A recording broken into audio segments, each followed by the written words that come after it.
នាយកប្រតិបត្តិស្រីបានហៅមិត្តសម្លាញ់ជើងវែងរបស់នាងមកដើម្បីសាកល្បងភាពស្មោះត្រង់របស់ស្វាមីនាងនឹកស្មានមិនដល់ថាមិត្តសម្លាញ់បែរជាលងស្រឡាញ់គាត់មែនទែន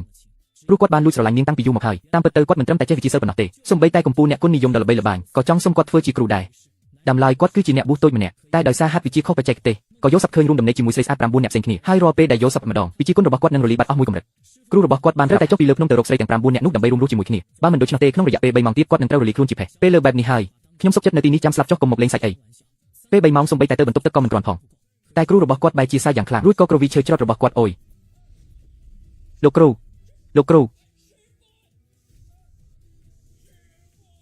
គាត់ត្រូវបានគ្រូបញ្ជូនចុះពីលើភ្នំភ្លាមតែម្ដងពេលឃើញស្រីស្អាតម្នាក់កំពុងឡាយតនៅតាមផ្លូវខ្ញុំមកលើកនេះមិនខាត់ជើងទេតើ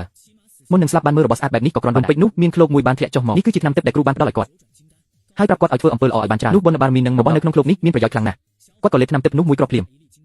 ហើយចាប់ផ្ដើមស្វែងរកស្រីស្អាតទាំង9នាក់ក្នុងសុបិនមិនយូរប៉ុន្មានគាត់ក៏បានប្រាប់ភ្នែកទឹកដើម្បីស្វែងរកស្រី2នាក់ក្នុងចំណោមនោះឃើញគាត់បានដើរទៅរកពួកគេទាំងក្តីរំភើបតើខ្ញុំអាចរួមរស់ជាមួយអ្នកទាំងពីរបានទេ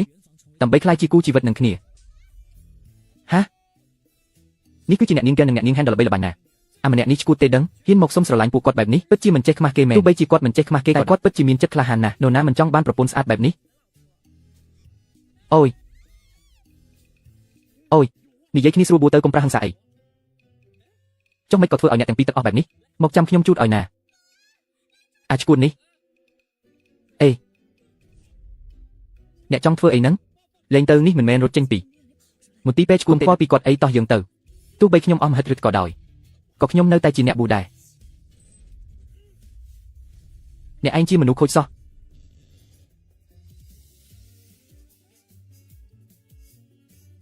ហេតុអីអ្នកដោះឲ្យចេញបែបនេះ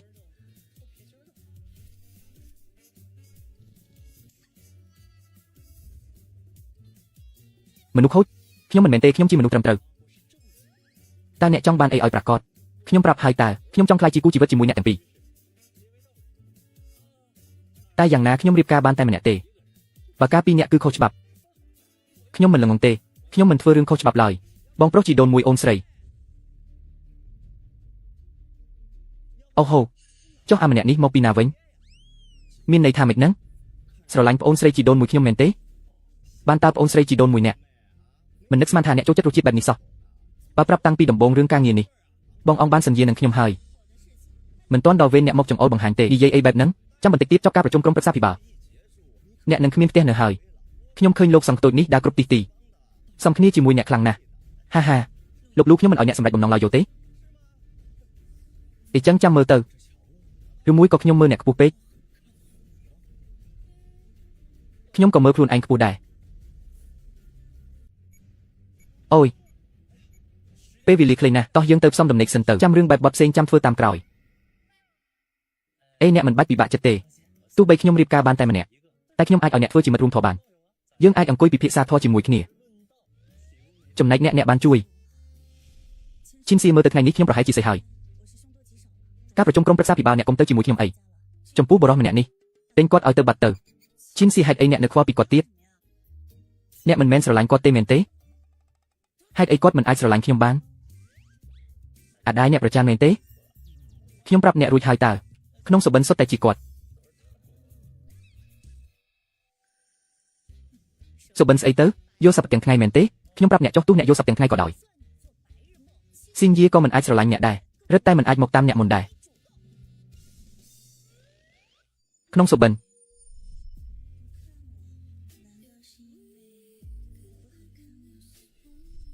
ឬមួយមនុស្សក្នុងសុបិនចម្លែកនោះគឺជាគាត់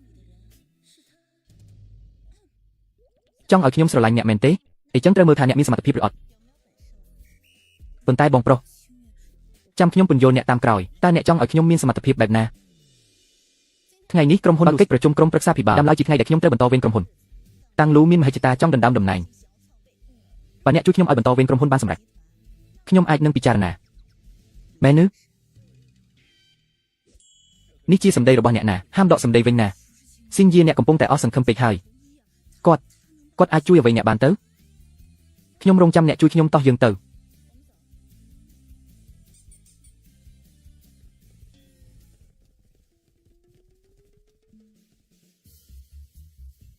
តើខ្ញុំគួរជួយគាត់តាមរបៀបណាទៅនឹកឃើញគ្រូធ្លាប់ប្រាប់ថាថ្នាំទឹកមានគុណសម្បត្តិអស្ចារ្យពេលគាត់រៀបនឹងលេបថ្នាំទឹកមួយគ្រាប់ទៀត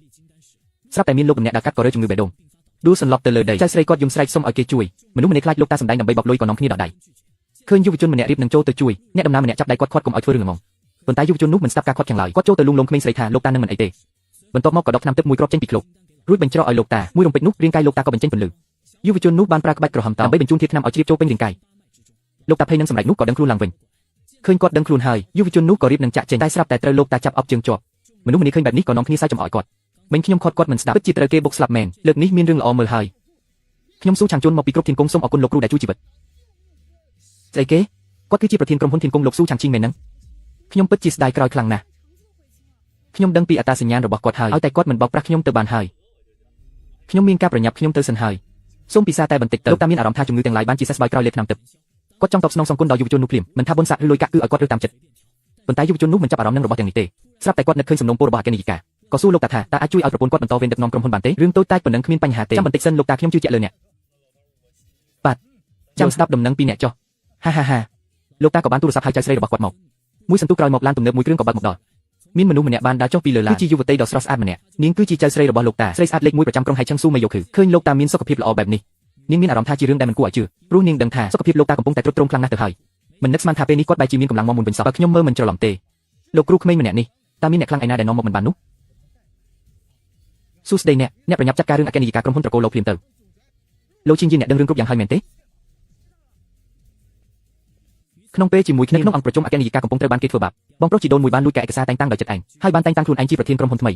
ីគេចង់ដេញអគ្គនាយិកាចេញពីក្រុមហ៊ុនពួកម្ចាស់ភាគហ៊ុនដែលត្រូវគេសូកប៉ាន់បានលើកដៃបោះឆ្នោតជាបន្តបន្ទាប់ពួកគេទាំងអស់គ្នាគាំទ្រឲ្យបងជីដូនមួយឡើងធ្វើជាប្រធានឃើញបែបនេះបងជីហាញរកពីអំណួតថានេះហើយគឺជាអ្វីដែលគ្រប់គ្នាត្រូវការរឿងនេះធ្វើឲ្យមិត្តជិតស្និទ្ធរបស់អគ្គនាយិកាខឹងយ៉ាងខ្លាំងហើយជេរប្រតិពួកគេថាជាមនុស្សហិមលគុំតែបានឪពុករបស់នាងចែកភាគហ៊ុនឲ្យពួកគេម្លេះពេលនេះពួកគេនៅមួយខ្ចីក្នុងរោងចក្រនៅឡើយទេបន្ទាប់មកពិធីករក៏បានស្នើឲ្យបោះឆ្នោតលើកដៃដើម្បីដកតំណែងអគ្គនាយិកាចេញលិខិតតែងតាំងត្រូវបានច្រឡំថាជាប្រធានថ្នាក់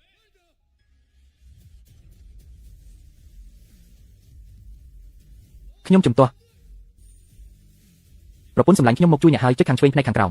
ដើម្បីទស្សនារឿងពេញបានណាការពីក្រុមប្រពន្ធសម្លាញ់ខ្ញុំមកជួយអ្នកហើយ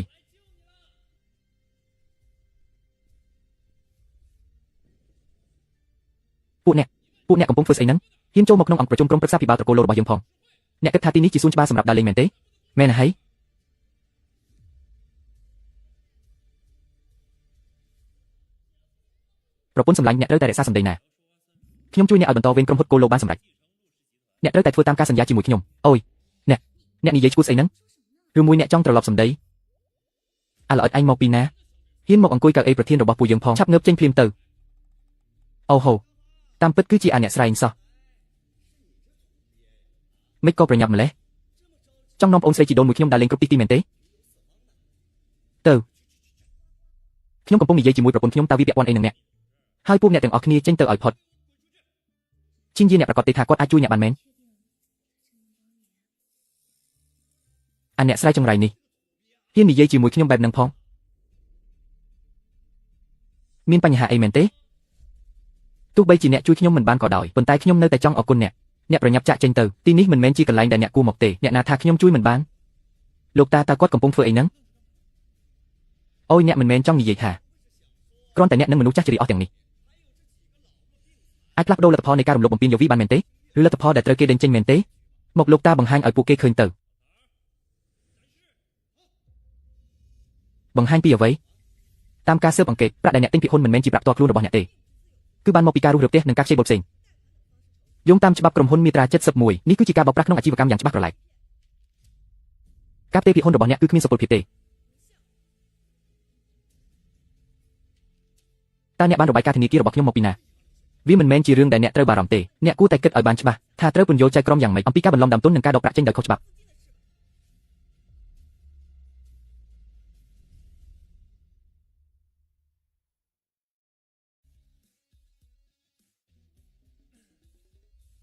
យ៉ាងម៉េចដែររឿងរបស់អ្នកខ្ញុំបានដោះស្រាយរួចហើយ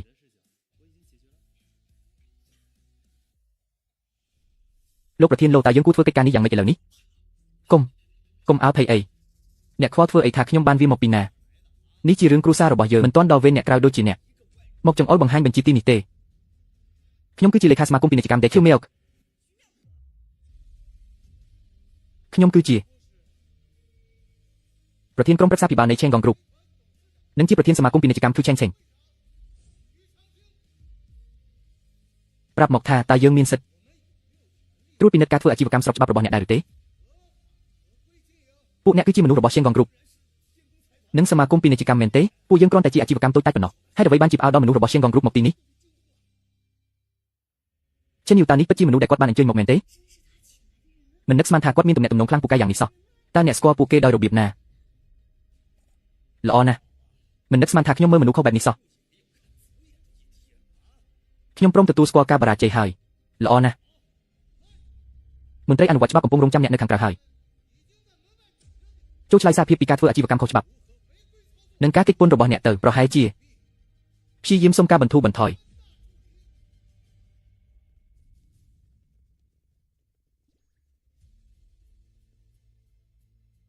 ណែលោកតាហាឬមួយពួកអ្នកទៅមុនសិនទៅ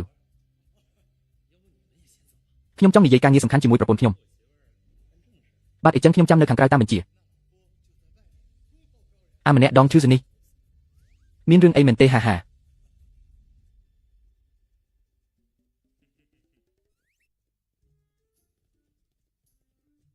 ប្រពន្ធសម្លាញ់រឿងរបស់អ្នកក៏ចប់ហើយដែរដល់ពេលរឿងពួកយើងទាំងពីរហើយមែនទេកក្កដាអញ្ចឹងខ្ញុំគួរតែចេញទៅក្រៅសិនមែនទេ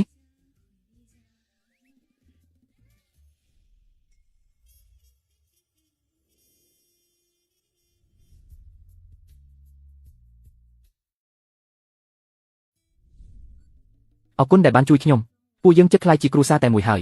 និយាយបែបហ្នឹងដូចជាអ្នកដទៃពេកហើយចាំបន្តិចបែបនេះមិនមែនចង់ដកសម្ដីវិញទេដឹងហេតុអីអ្នកធ្វើបែបហ្នឹងណែខ្ញុំមិនមែនមានន័យបែបហ្នឹងទេចុះមានន័យថាម៉េចអូយខ្ញុំចង់មានន័យថាមនោសញ្ចេតនាត្រូវសន្សឹមអូយប្រពន្ធសម្លាញ់បើសន្សឹមតើខ្ញុំត្រូវចាំដល់ពេលណាខ្ញុំពិតជាប្រញាប់ណាស់ពេលវេលាមិនរងចាំយើងទេ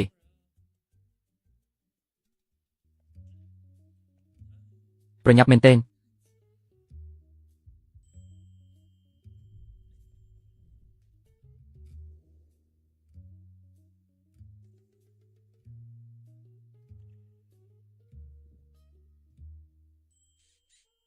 លោកប្រធានលោកឯកសារទាំងនេះត្រូវការអ្នកចុះហត្ថលេខាបងស្រីអ្នកមកចំពេលមិនសូវល្អសោះដឹងហើយអ្នកប្រពន្ធសម្លាញ់កុំអើទៅអីបើអ្នកទៅចោលខ្ញុំតើខ្ញុំត្រូវធ្វើម៉េចទៅការិយាល័យរបស់ខ្ញុំចេញទៅក្រៅបတ်ស្ដាំបន្ទប់ទី1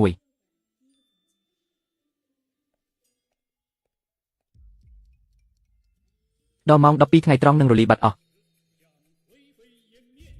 អូយប្រពន្ធសម្លាញ់ខ្ញុំចិត្តទ្រាំមិនបានហើយ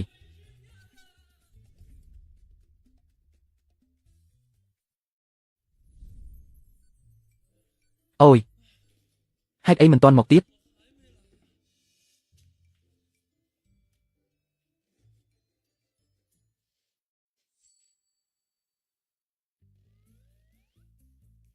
នេះជាអ្វី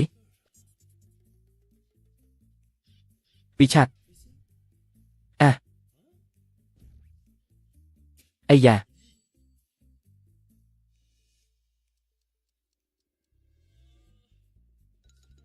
បើមិនមកទៀតទេជីវិតខ្ញុំនឹងចប់ហើយឬមួយក៏តើវាជាព្រហ្មលិខិតរបស់ខ្ញុំមែនទេបង្រៀនខ្ញុំឲ្យក្លាយជាមនុស្សត្រឹមត្រូវហ្វឹកហាត់ធម្មពលបរិសុទ្ធចំណុចជីបចរ20ដងមិនមែនជាមនុស្សធម្មតាទៀតទេនឹកស្មានមិនដល់ថាហ៊ានដើរក្រឡានេះលទ្ធផលគឺត្រូវរលាយបាត់រូបរាងបំពេញអ្វីដែលខ្ញុំបានបាត់បង់ទាំងអស់មិនមែនជារបស់ខ្ញុំទេបំពេញអ្វីដែលខ្ញុំប្រាថ្នាទទួលយកការជាប់អន្ទាក់របស់វា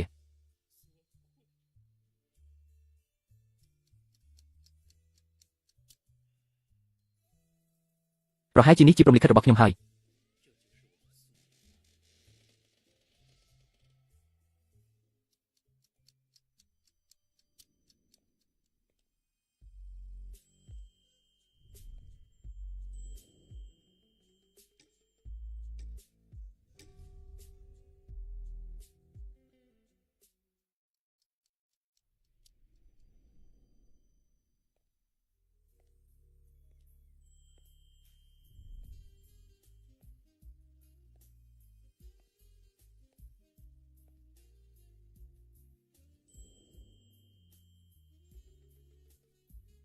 តាខ្ញុំណែណា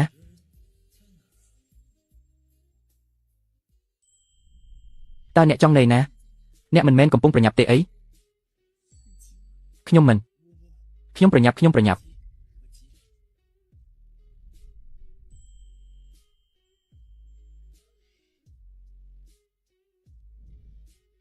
ចាំអីទៀតមានសង្ឃឹមហើយ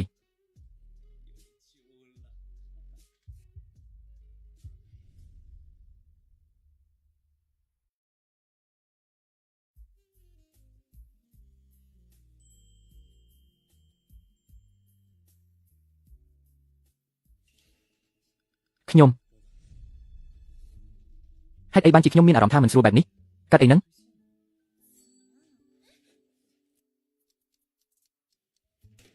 កន្លងផុតទៅ12ឆ្នាំហើយខ្ញុំនៅតែមិនទាន់រលាយបាត់បង់ជីវិតទៀតអ្នកមិនមែនកំពុងប្រញាប់ទេអីបិចកឈប់ទៅវិញហាហាប្រពន្ធសម្លាញ់ពេលនេះខ្ញុំមិនសូវប្រញាប់ប៉ុន្មានទេហា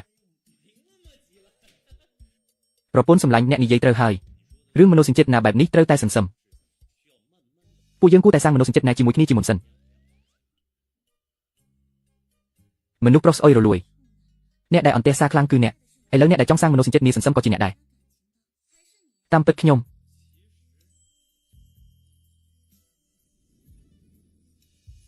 ឬមួយក៏ខ្ញុំគ្មានមុនស្នេហ៍អត់ទេអ្នកមានខ្លាំងណាស់ចុះអ្នកពិតជាស្រឡាញ់ខ្ញុំមែនទេប្រកាសណាស់ខ្ញុំស្រឡាញ់អ្នកឃើញអ្នកភ្លាមខ្ញុំស្រឡាញ់ផ្លែតែម្ដងបើស្រឡាញ់ហើយកុំទុកឲ្យការរងចាំខ្លាចជាការសោកស្ដាយអី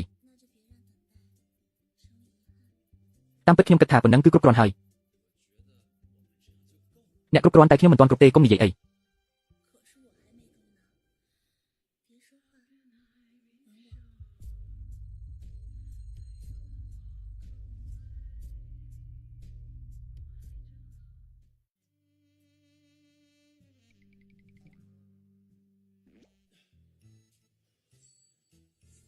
មនុស្សត្រឹមត្រូវដូចអ្នកហ៊ានបោកខ្ញុំផងប្រពន្ធសម្លាញ់អ្នកឆេវឆាវពេកហើយពួកយើងសាក់កម្ដងទៀតទៅមនុស្សប្រុសចង្រៃញ៉ែហើយរត់បាត់កុំសង្ឃឹមថាអាចរត់រួចពីកណ្ដាប់ដៃខ្ញុំឲ្យសោះសៀវមីងពេលនេះមានសុវត្ថិភាពហើយអើយខ្ញុំស្រោចស្រង់កម្លាំងធាតុបានមួយកម្រិតហើយកូនសិស្សខ្ញុំទីដឹងថាអ្នកមានស្រីស្អាតជួយជ្រោមជ្រែងកម្លាំងធាតុនិងការព្យាបាលដើរទន្ទឹមគ្នាប៉ុន្តែអ្នកត្រូវចងចាំឲ្យច្បាស់កម្លាំងធាតុមួយកម្រិតអាចជួយអ្នកបានតែ3ម៉ោងប៉ុណ្ណោះត្រូវតែបន្តព្យាយាមបន្ថែមទៀតអត្ថន័យរបស់លោកគ្រូគឺការស្រោចស្រង់កម្លាំងធាតុឡើងវិញអាចរស់បានតែ3ម៉ោងទៀតប៉ុណ្ណោះចំណែកស្រីបិសាចម្នាក់អាចជួយឲ្យស្ដាររំហិតរឹតបានតែម្ដងគត់អញ្ចឹងខ្ញុំត្រូវតែប្រញាប់រកស្រីបិសាច8នាក់ទៀតឲ្យឃើញដើម្បីក្លាយជាគូម៉ាធីជាមួយពួកគេបើមិនអញ្ចឹងទេខ្ញុំច្បាស់ជាចប់មិនខាន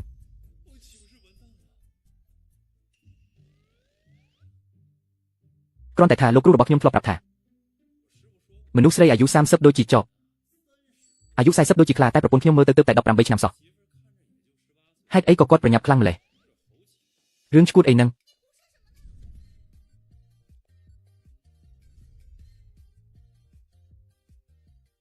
លោកស៊ូកញ្ញាស៊ូថ្ងៃនេះសំណាងបានអ្នកទាំងពីរជួយកុំអីលើកនេះក៏ត្រូវអរគុណថ្នាំទឹករបស់លោកម្ចាស់ដែរមិនគួរឲ្យជឿសោះបានជួយឆក់យកជីវិតខ្ញុំពីកណ្ដាប់ដៃស្ដេចយំរីជុំវិញថែមទាំងជួយព្យាបាលជំងឺរ៉ាំរ៉ៃរបស់ខ្ញុំឲ្យអស់ទៀតធ្វើឲ្យខ្ញុំមានសង្ឃឹមរស់បន្តទៀតបានហាគាត់ពិតជាមានសមត្ថភាពខ្លាំងដល់ថ្នាក់នឹងផងពិតមែនហើយកាលពីមុនខ្ញុំធ្លាប់តែគេនិយាយពីអត្ថភាពរបស់មនុស្សខ្លាំងពូកែបែបនេះមិននឹកស្មានថាមានសំណាងបានជួបតសោះគ្រាន់តែមិនដឹងថាគាត់អាចព្យាបាលលោកតារបស់ខ្ញុំបានឬអត់លោកតារបស់អ្នកគឺជាលោកតារបស់ខ្ញុំធ្លាប់ជាកំពូលអ្នកក្បាច់គុណជាគ្រូបង្វឹកក្បាច់គុណដល់កងទ័ព8សែននាក់តែ10ឆ្នាំមុនពេលកំពុងហាត់ក្បាច់គុណស្រាប់តែធ្លាក់ក្នុងសភាពឈួតវង្វេងដោយមិនដឹងមូលហេតុទោះបីជាមិនស្លាប់តែគាត់បានក្លាយជាមនុស្សរុកជាតិទៅហើយគ្រូសាហានរបស់ខ្ញុំក៏ចាប់ផ្ដើមធ្លាក់ចុះតាំងពីពេលនោះមកសូមអភ័យទោសតាមពិតគឺជាកូនចៅរបស់កំពូលគ្រូក្បាច់គុណសោះរឿងនេះខ្ញុំពិតជាអស់សមត្ថភាពហើយហេតុអីអ្នកមិនសាកសុំឲ្យលោកម្ចាស់ជួយទៅជឿថាការព្យាបាលលោកតារបស់អ្នកមិនមែនជារឿងពិបាកសម្រាប់គាត់ទេគាត់គឺជាស្រីបិសាចទី2ក្នុងសុបិនរបស់ខ្ញុំតើខ្ញុំគួរធ្វើម៉េចដើម្បីក្លាយជាគូម៉ាធីជាមួយគាត់ទៅលោកតាហេតុអីក៏លោកតាមកដល់ទីនេះអូនិយាយដល់ភ្លាមមកដល់ភ្លាមកូនចៅឲ្យអញ្ជើញអង្គុយហេតុអីអ្នកទាំងអស់គ្នាមិនទាន់ទៅទៀតហេតុអីអ្នកចុះកិច្ចសន្យាចប់លឿនម្ល៉េះខ្ញុំមិនដឹងទេអ្នកត្រូវតែទៅសួរគាត់ មិនបានទេខ្ញុំត្រូវតែទៅមើលគាត់ហាហាហាហាហាហាហេតុអីអ្នករាល់គ្នាមើលមុខខ្ញុំបែបហ្នឹងលោកម្ចាស់ខ្ញុំមានរឿងចង់សុំឲ្យជួយមិនដឹងថាបន្ទាប់ពីរួចរាល់ហើយអាចអញ្ជើញលោកម្ចាស់ទៅលេងផ្ទះដ៏តូចទាបរបស់ខ្ញុំបន្តិចបាទមានបញ្ហាទេអ្នកគ្រាន់តែមករកខ្ញុំទៅបានហើយអរគុណអ្នកខ្លាំងណាស់លោកម្ចាស់គ្រូអញ្ចឹងខ្ញុំនឹងចៅស្រីសុំលាទៅសិនហើយហាហាហាហា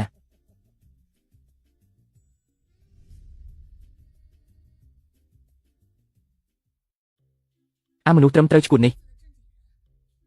អ្នកដឹងទេថាខ្ញុំត្រូវត្រៀមចិត្តយូរប៉ុណ្ណាសៀវឈីងយៀត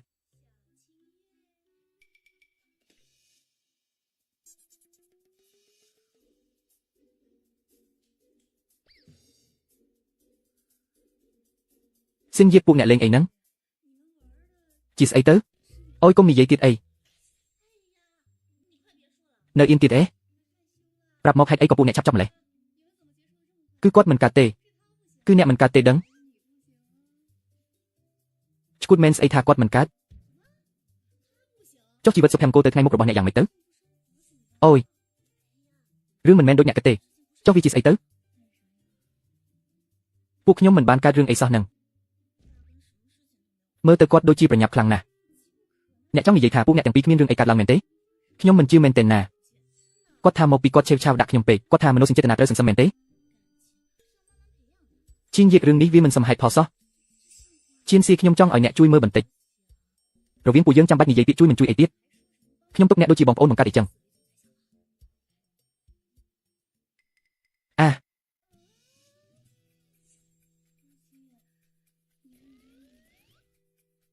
បានអញ្ចឹងខ្ញុំនឹងនៅក្បែរអ្នកឲ្យដល់ទីបំផុតប៉ុន្តែខ្ញុំក៏មានរឿងមួយចង់សួរយោបល់អ្នកដែររឿងអីទៅខ្ញុំលោកតាស្វ័យនិយាយថាលោកត្រឹមត្រូវប្រហែលជាអាចជួយលោកតាខ្ញុំបានខ្ញុំចង់នាំគាត់ទៅមើលជំងឺឲ្យលោកតាខ្ញុំនឹងទៅជាមួយពួកអ្នកដែរចេញនេះគឺជាអ្វីដែលធ្វើឲ្យគ្រួសារពងវែងស្មារតីដោយសារក្បួនអាថ៌កំបាំងនេះសូមអ្នកពិនិត្យមើលខ្ញុំត្រូវតែអានក្បួននេះឲ្យបានច្បាស់លាស់ទើបអាចដោះស្រាយបញ្ហាបានដើម្បីជួយលោកតារបស់អ្នកចាំបន្តិចបងប្រុសក្បួននេះពាក់ព័ន្ធនឹងសុវត្ថិភាពលោកតាណាហើយវាក៏មានហានិភ័យធ្វើឲ្យវង្វេងស្មារតីដែរមិនអាចឲ្យអ្នកដទៃមើលផ្ដេសផ្ដាសបានទេឈៀនស៊ីខ្ញុំមិនដឹងពីគ្រោះថ្នាក់នៃរឿងនេះទៅលោកម្ចាស់ចិនគឺជាសិស្សច្បងរបស់លោកតាក្បួននេះវាមានកម្លាំងខ្លាំងក្លាណាស់មានតែលោកម្ចាស់ចិនទេទើបអាចបំបីក្បួនអាថ៌កំបាំងនេះបានទើបអាចដឹងពីវិធីដោះស្រាយរឿងនេះបានបងប្រុសខ្ញុំរកអ្នកដែលអាចជួយលោកតាបានហើយមានគាត់នៅទីនេះមិនបាច់ឲ្យលោកឈេនីប្រថុយទៀតទេ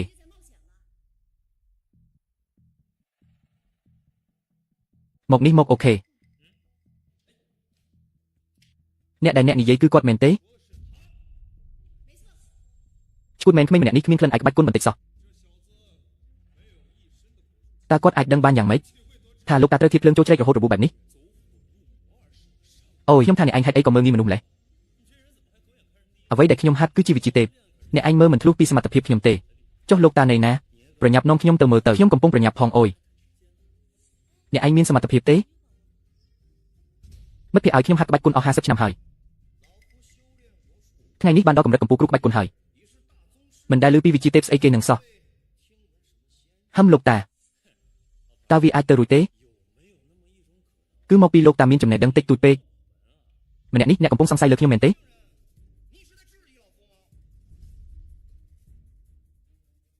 អត់ទេចាត់ទុកថាអ្នកឯងចេះកំ pl ែងចោះខ្ញុំគ្រាន់តែនិយាយតាមត្រង់ប៉ុណ្ណោះគឺលោកតាពិតជាមានចំណេះដឹងតិចតួចមែនហាហាឈៀនឆេតើអ្នកទៅរកមនុស្សចម្លែកបែបណាមកហ្នឹងហ៊ាននិយាយមិនសមរម្យដាក់លោកឈិននេះផងប្រញាប់ដេញគាត់ចេញទៅបងប្រុសគាត់ពិតជាអាចជួយលោកតាបានមែនក្មួយស្រីអ្នកត្រូវក្មេងម្នាក់នេះបោកហើយលើខ្លួនគាត់គ្មានក្លិនឯកក្បាច់គុណបន្តិចសោះតើអាចជាបារឿងធៀបភ្លើងចូលជ្រែករបស់លោកតាបានយ៉ាងម៉េចអ្វីដែលលោកគ្រូម្នាក់នេះនិយាយគឺត្រឹមត្រូវហើយទោះបីជាគាត់ធ្លាប់ជួយលោកម្ចាស់ខោដោយចៃដន្យឲ្យក៏ដោយប៉ុន្តែគាត់មិនយល់ពីក្បាច់គុណតតែសោះលោកតាគឺត្រូវធៀបភ្លើងចូលជ្រែកវាមិនដូចនឹងជំងឺរបស់លោកម្ចាស់ខោទេអ្នកគួរតែប្រុងប្រយ័ត្នបន្តិចទៅអូយប្រពន្ធសម្លាញ់ហេតុអីក៏អ្នកមិនជឿខ្ញុំដែរកុំថាឡើយគ្រាន់តែព្យាបាលអ្នកហាត់ក្បាច់គុណតែត្រូវធៀបភ្លើងចូលជ្រែកសូម្បីតែខ្ញុំគ្រាន់តែណែនាំគាត់បន្តិចបន្តួចក៏អាចធ្វើឲ្យគាត់ផ្លាស់ប្ដូរទាំងស្រុងបានដែរហាហាហាក្រអឺតក្រទុំណាស់មិនដឹងអីហ៊ាននិយាយពាក្យធំបែបនេះផង អញ្ចឹងថ្ងៃនេះខ្ញុំសូមសាកមើលបន្តិចថាអ្នកមានសមត្ថភាពប៉ុណ្ណាសៀវហ្វីលោកម្ចាស់ចិនមេត្តាប្រណីដៃផងតើអ្នកទាំងអស់គ្នាប្រញាប់ធ្វើអីបើគាត់ពិតជាមានសមត្ថភាពមែនតើខ្ញុំត្រូវខ្លាចមនុស្សតែម្នាក់អញ្ចឹងមែនទេតើផឹងអ្នកវារួចហើយមែនទេដល់វេនខ្ញុំម្ដងហើយ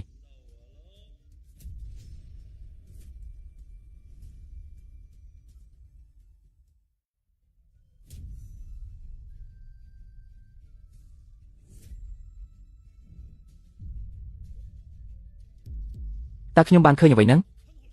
វាមិនអាចទៅរួចទេលោកម្ចាស់ចិនគឺជាកម្ពុជាគ្រូក្បាច់គុណដ៏ល្បីល្បាញគ្រាន់តែបាត់ដៃស្រាលក៏ធ្វើឲ្យគាត់ហោះបាត់ទៅហើយជីនស៊ីគាត់តើគាត់ធ្វើវាបានដោយរបៀបណាតើគាត់នៅជាមនុស្សទៀតទេនេះទើបជាការពិតហ្វីយៀនអ្នកមិនអីទេមែនទេតើនេះគឺជាគ្រូកម្មមែនទេថ្ងៃនេះពិតជាបានបើកភ្នែកមើលមែនអរគុណអ្នកដែលបានផ្ដល់មេរៀនឲ្យខ្ញុំគឺខ្ញុំទេដែលភ្នែកខ្លីមើលមនុស្សមិនធ្លុះថ្ងៃនេះទើបដឹងថាលើមេឃនៅមានមេឃមិនអីទេរឿងដែលអ្នកមិនទាន់ឃើញនៅមានច្រើនទៀតខ្ញុំមិនទាន់បានសួរនៅឡើយតើអ្នកឈ្មោះអ្វីអ្នកចង់សួរឈ្មោះខ្ញុំមែនទេខ្ញុំឈ្មោះចឹងជីនរិនថ្ងៃនេះខ្ញុំពិតជាបានប្រមាថអ្នកខ្លាំងណាស់សង្ឃឹមថាអ្នកនឹងមិនប្រកាន់ទោសពៃតាមពិតខ្ញុំនៅមានសំណូមពរមួយទៀតសង្ឃឹមថាអ្នកអាចជួយបំពេញបំណងខ្ញុំផងដឹងហើយថាជាសំណូមពរមិនសមរម្យនៅតែចង់ឲ្យខ្ញុំជួយទៀតមែនទេតាចាស់ម្នាក់នេះពិតជាក្រាស់មុខមែនហាហាហាអូយខ្ញុំសុខចិត្តដើរតាមបម្រើអ្នកសៀវយ៉ងអរគុណអ្នកខ្លាំងណាស់ចុះតើយើងអាចបានផលប្រយោជន៍អ្វីខ្លះនេះចឹងជីនរិនលោកម្ចាស់ចិនគាត់មានទំនាក់ទំនងទូលំទូលាយណាស់បើគាត់មកតាមអ្នកវាមានតែផលល្អសម្រាប់អ្នកគ្មានផលអាក្រក់ទេយកព្រមតាមអ្នកក៏បានអរគុណអ្នកខ្លាំងណាស់ប្រញាប់នាំខ្ញុំទៅផ្ទះរបស់អ្នកទៅបាត់អញ្ជើញតាមផ្លូវនេះអូយ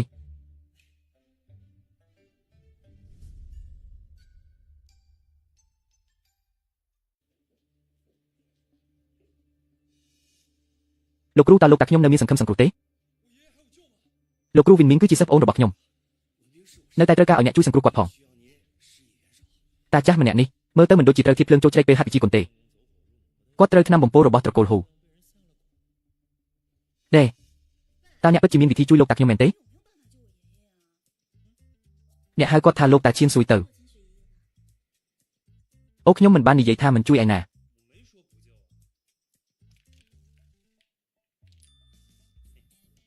លោកម្ចាស់តានេះជាអ្វីនេះគឺជាថ្នាំទិព្វកៅជូនដែលគ្រូរបស់ខ្ញុំបានសម្លឹងល្មមតែលោកតានេះមានទឹកមាត់ច្រើនផងមកនេះមករួចរាល់ហើយវាងាយស្រួលបែបនេះឯងមែនហើយប៉ុន្តែគាត់មិនមែនត្រូវធៀបភ្លើងចូលជ្រែកទេគឺគាត់ត្រូវថ្នាំបំពុលរបស់ត្រកូលខ្លា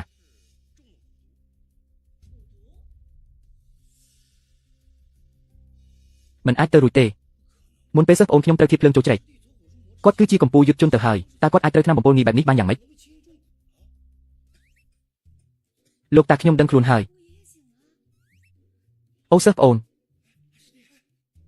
ជីនស៊ីសៀវយៀន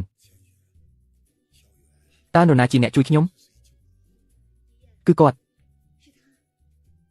សៀវយ៉ងគឺខ្ញុំដែលធ្វើបាបអ្នកចិត្តនឹងស្លាប់ហើយ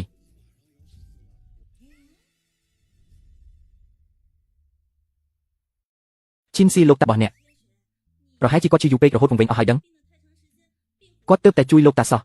ហើយអ្វីក៏គាត់មកដាក់ទំនាយឲ្យអ្នកជួយស្លាប់ទៅវិញលោកហ៊ានគុំនិយាយផ្ដេសផ្ដាស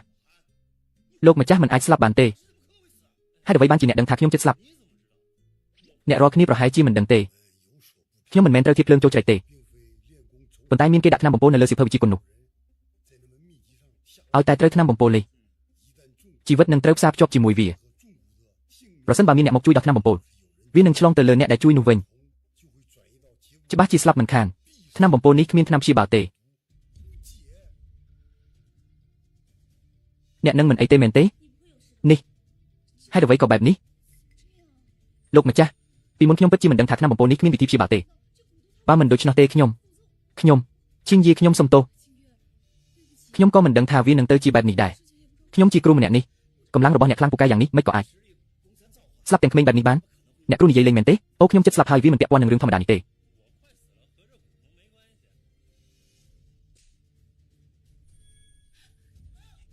សត្វល្អិតបុរាណដែលអ្នកនិយាយគឺជារបស់នេះមែនទេវាជាឆន្ទៈរបស់ឋានសួគ៌និងមនុស្សសត្វល្អិតបុរាណដែលស្ទើរតែធ្វើទារុណកម្មខ្ញុំរហូតដល់ស្លាប់នេះសូម្បីតែចូលក្នុងខ្លួនរបស់អ្នកក៏វាមិនអាចធ្វើបានផងហើយសៀវយីបកាលខ្ញុំនៅក្មេងពេលហាត់វិជ្ជាគុណជាមួយគ្រូរបស់ខ្ញុំមិនដែលមានអ្វីដែលខ្ញុំមិនធ្លាប់ឃើញនោះទេខ្ញុំសាំនឹងថ្នាំពុលគ្រប់មុខតាំងពីយូរហើយស្លាប់ហើយខ្ញុំស្ទើរតែភ្លេចមើលម៉ោងទៅហើយជិតដល់3ម៉ោងហើយរួចរាល់ហើយមិនអីទេខ្ញុំបានជួយសង្គ្រោះលោកតារបស់អ្នកឲ្យរស់ឡើងដល់ពេលអ្នកត្រូវជួយសង្គ្រោះខ្ញុំវិញហើយខ្ញុំគ្រាន់តែចង់សួរអ្នកថាតើអ្នកអាច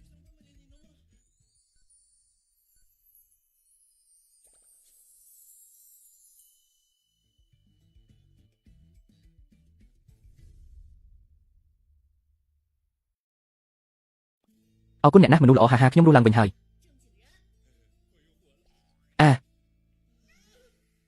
ជីនយីមុននេះខ្ញុំរំភើបពេកចាំបន្តិចអូខេរួចរាល់ហើយរឿងតូចតាចបែបនេះសម្រាប់មនុស្សល្អរបស់ពួកយើងវាងាយស្រួលដូចបកចេកអញ្ចឹងនិយាយត្រូវមែនទេអ្វីដែលប្រពន្ធខ្ញុំនិយាយគឺត្រូវទាំងអស់នៅទីនេះអ្នកអាចលេងខ្ញុំសិនបានទេអ្នកអប់ដៃខ្ញុំជាប់រហូតអញ្ចឹងចាំនិយាយគ្នាក្រោយឈិនស៊ីបើគ្មានការអីទេខ្ញុំសុំនាំមនុស្សល្អត្រឡប់ទៅវិញមុនហើយណាតោះទៅហើយ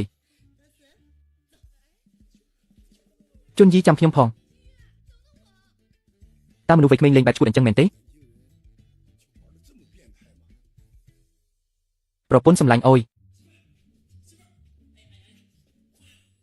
ប្រពន្ធសម្លាញ់លើកក្រោយអ្នកកុំហិង្សាបែបនេះទៀតបានទេយ៉ាងហោចណាស់ក៏ខ្ញុំជាប្រាប់មកតាមត្រង់ឲ្យប្រាប់រឿងអីនៅធ្វើពុតទៀតថាអ្នកចិត្តស្លាប់តើវាជារឿងអីហើយមួយទៀតខ្ញុំសួរអ្នកតើអ្នកស្រឡាញ់ខ្ញុំពិតមែនឬគ្រាន់តែចង់លេងសើចជាមួយខ្ញុំឈិងយីមិនក៏អ្នករត់អញ្ចឹងខ្ញុំមិនមែនរឹងមាំឯណា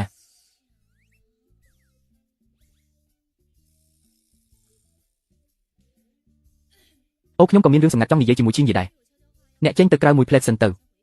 អូអីចឹងក៏បានដែរ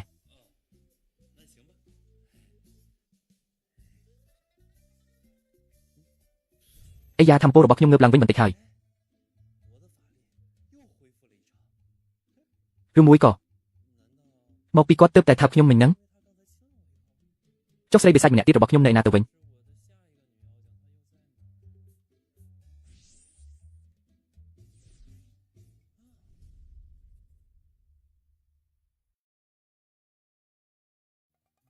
ឈិនយីអ្នកមិនមែនខឹងមែនទេដឹង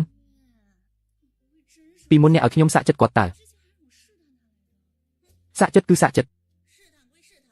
តែអ្នកទៅអបគាត់នៅមុខមនុស្សច្រើនបែបនេះគឺមិនបានទេចុះបើអត់មានមនុស្សតើអាចអបបានទេអ្នកហៀងហ៎បានហើយខ្ញុំគ្រាន់តែបញ្ឆោតលេងតើលោកអគ្គនាយកលូខ្ញុំសុំចូលបានទេចូលមកលោកអគ្គនាយកលូលោកតាស្វីនិងកញ្ញាស្វីកំពុងរងចាំអ្នកត្រឡប់មកវិញទើបតែឲ្យខ្ញុំមកជំរាបថាពួកគាត់ចង់អញ្ជើញលោកចឹងទៅលេងផ្ទះត្រកូលស្វីដឹងហើយ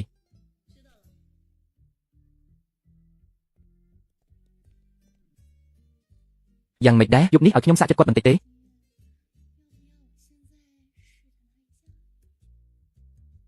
ក្រែងលោមនុស្សឈួតម្នាក់នឹងជាព្រានារីមែនទេទៅមិនអីទេឲ្យឈៀនស្វ័យសាក់ចិត្តគាត់ទៅបើគាត់ជាព្រានារីមែនជឿខ្លីប្រសើរជាងជឿវែងមើលឲ្យច្បាស់ពីដំបងក៏ល្អដែរមិនហើយស្ដាយក្រោយមែនទេបានអ្នកស្ដាយមែនខ្ញុំទៅវិញហើយ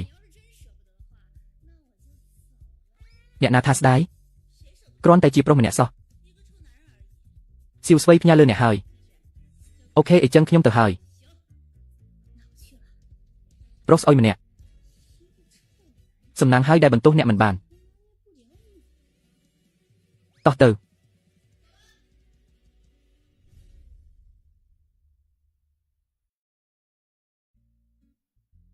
បាទលោកតាអញ្ជើញបាទ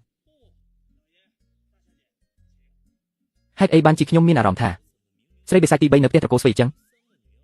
ឬមួយក៏ជាអូអញ្ជើញលោកអាហាហាអាយ៉ាអូឡាននេះមានតែ2កៅអីទេមើលទៅមិនស្មើនឹង ឡានក្រុងដឹកម៉ួយពីភ្នំចូលក្រុងផងអូយកុំប្រាប់ណាថាអ្នកជិះឡានក្រុងហា មិនមែនទៅផ្ទះអ្នកទេអីហើយដើម្បីអ្នកមិនឡើងឡានមកអូសល់កៅអីតែមួយគត់ចុះអ្នកអង្គុយនៅណាអ្នកគិតយ៉ាងម៉េចដែរត្រូវតែចេះគោរពចាស់ទុំនិងស្រឡាញ់ក្មេងលោកតាអ្នកអង្គុយទីនេះទៅចុះអ្នកវិញឬក៏ពួកយើងអង្គុយប្រជៀតគ្នាទៅឬក៏អង្គុយលើផ្លូវខ្ញុំក៏បានខ្ញុំសុខចិត្តខាត់បន្តិចក៏បានដែរអ្នកចង់ធ្វើឲ្យខ្ញុំឈួតមែនទេលោកស៊ូកញ្ញាស៊ូនេះថាលោកតាស៊ូនិងកញ្ញាស៊ូចង់អញ្ជើញគាត់ទៅគ្រួសារស៊ូមកធ្វើជាភ្ញៀវលោកលូពិសេសឲ្យខ្ញុំមកជូនដំណើរមិនអីទេមិនបាច់អ្នកធ្វើទេអ្នកត្រឡប់ទៅវិញទៅក្នុងចំនួនអ្នកថាចង់ការប្រពន្ធត្រូវយកអ្នកមានអំបូរខ្ពស់នៅលើឡានមិនអាចលេងចោលបានទេអូបានជិះឡានជាមួយកម្ពុជាមនុស្សបែបនេះខ្ញុំពិតជាប្រាថ្នាចង់បានណាស់ហាលោកតាស៊ូយប់នេះមានពាក្យប៉ុន្មានម៉ាត់ចង់ឲ្យខ្ញុំប្រាប់គាត់ចុះតើជាពាក្យអ្វីទៅ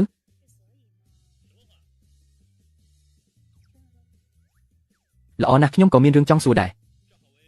អញ្ចឹងខ្ញុំនឹងរងចាំទទួលអ្នកនៅមាត់ទ្វារផ្ទះឡើងឡានទៅលោកតា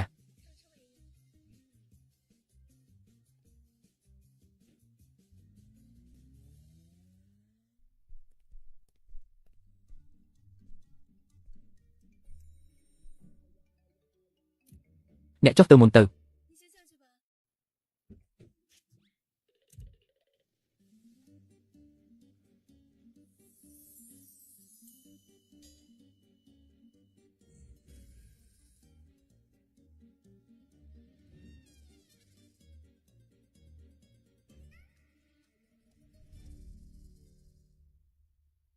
អ្នកកំពុងធ្វើអ្វីហ្នឹងខ្ញុំ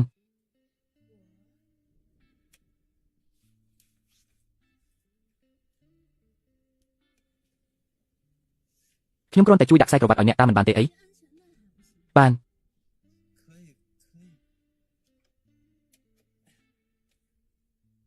ខ្ញុំដូចហោះអីចឹង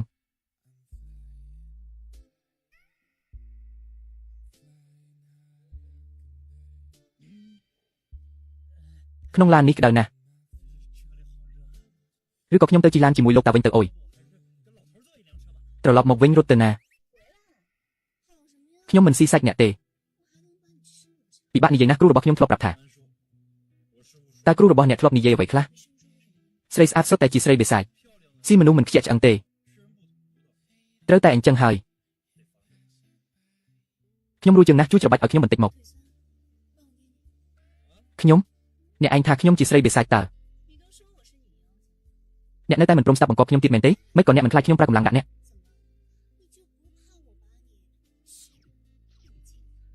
ចាត់ទុកថាខ្ញុំស៊ើចចុះចាំខ្ញុំស្រោចស្រង់កម្លាំងមកវិញទាំងអស់ចាំមើលខ្ញុំចាត់ការអ្នកយ៉ាងម៉េចចាត់ការយ៉ាងម៉េចទៅដូចជាអ្នកថ្ងៃនេះសំណាងបាត់ហើយបែបណា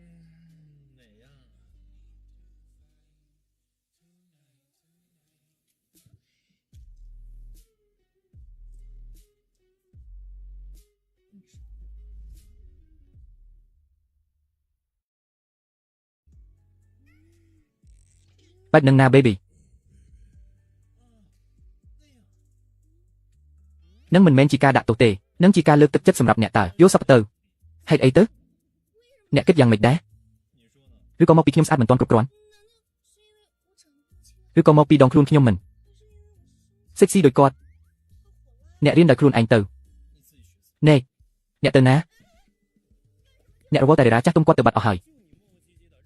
ខ្ញុំត្រូវតែដេញតាមអ្នកមនុស្សមើងម៉ាត់អ្នកពិតជាដូចឈ្មោះមែន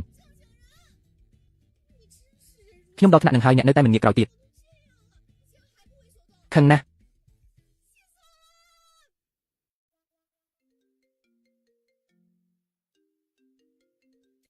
អាឡូឆេងខៅយ៉ាងម៉េចហើយគាត់ដើរទៅដល់ស្ពានតូចហើយអាមនុស្សឈួតនឹងកាត់អីឬមួយគាត់ពិតជាអត់ទេខ្ញុំប្រាប់អ្នកណាខ្ញុំប្រើអស់គ្រប់ល្បិចហើយ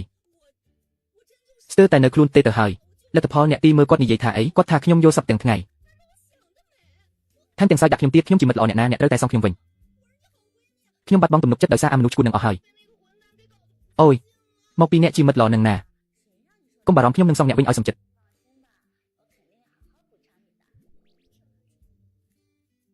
ស្អីគេហេតុអីគាត់តាមយកចិត្តគាត់ខ្លាំងម្ល៉េះតែបែរជាត្រជាក់ស្រជុំដាក់ខ្ញុំទៅវិញឬមួយក៏ខ្ញុំពិតជាគ្មានមុនស្នេហ៍ស្មើនឹងចល័យមែនហើយ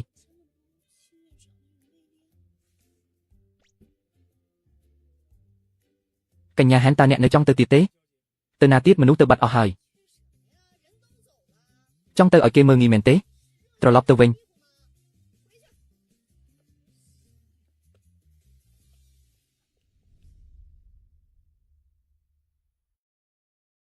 លោកម្ចាស់គ្រប់យ៉ាងរៀបចំរួចរាល់តាមការបង្គាប់ហើយលើកនេះបានអ្នកខ្លាំងមកជួយមិនបាច់ខ្លាចអន្ទាក់ដែលគ្រួសារគេរៀបចំទេលោកតាខ្ញុំពិតជាមិនយល់ពីអ្នកទេអ្នកឲ្យគាត់មើលទៅដូចជាមនុស្សមិនបានការថែមទាំងជាមនុស្សខើខូចទៀតតើគាត់ដាក់ស្នេហ៍អីអ្នកបានជាធ្វើឲ្យអ្នកជឿជាក់លើគាត់ខ្លាំងម្ល៉េះហាមនុស្សមិនអាចមើលតែសម្ពកក្រៅបានទេអ្នកមើលទៅផ្លូវខាងមុខនៅវិញឆ្ងាយទៀតណាស់លោកតាអ្នកហ៊ានភ្នាល់ជាមួយខ្ញុំទេចង់ភ្នាល់អ្វីក៏ភ្នាល់ទៅគ្រាន់តែចេះល្បិចកលបន្តិចបន្តួចប៉ុណ្ណោះតាមពិតគាត់គឺជាមនុស្សលាក់ពុតដ៏អាក្រក់ម្នាក់មនុស្សបោកប្រាស់បែបនេះក៏ល្អដែរខ្ញុំសន្យាថាក្រោយពេលអ្នកបានឃើញសមត្ថភាពរបស់កំពូលមនុស្សហើយចង់ស្ដាយក្រោយក៏នៅទាន់ពេលដែរយូហ្វូអ្នកនាំលោកតាចូលទៅមុនទៅឲ្យគាត់មើលឲ្យច្បាស់ទៅស្រីម្នាក់នេះខ្ញុំនឹងបណ្ដោយតាមចិត្តអ្នកម្ដងទៀតចុះហាយូហ្វូលោកម្ចាស់ឲ្យត្រឡប់ទៅវិញបាទលោកម្ចាស់ហើយមនុស្សបោកប្រាស់ធំហ៊ានមកបោកប្រាស់ដល់លើក្បាលលោកតារបស់ខ្ញុំផងចាំមើលខ្ញុំនឹងធ្វើឲ្យអ្នកលេចចេញរូបរាងពិតមិនខានអ្នកកំពុងរអ៊ូតមស្អីហ្នឹង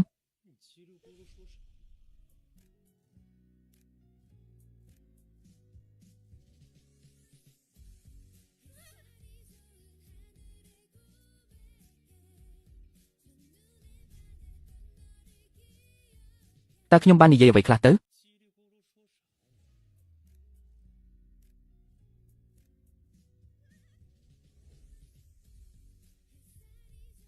ទន្សាយដងអ្នកកំពុងធ្វើអីហ្នឹង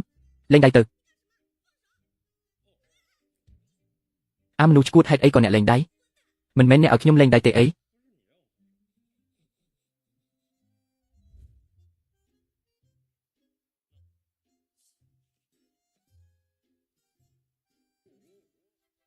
ឲ្យអ្នកពិតជាគ្មានទឹកចិត្តសោះ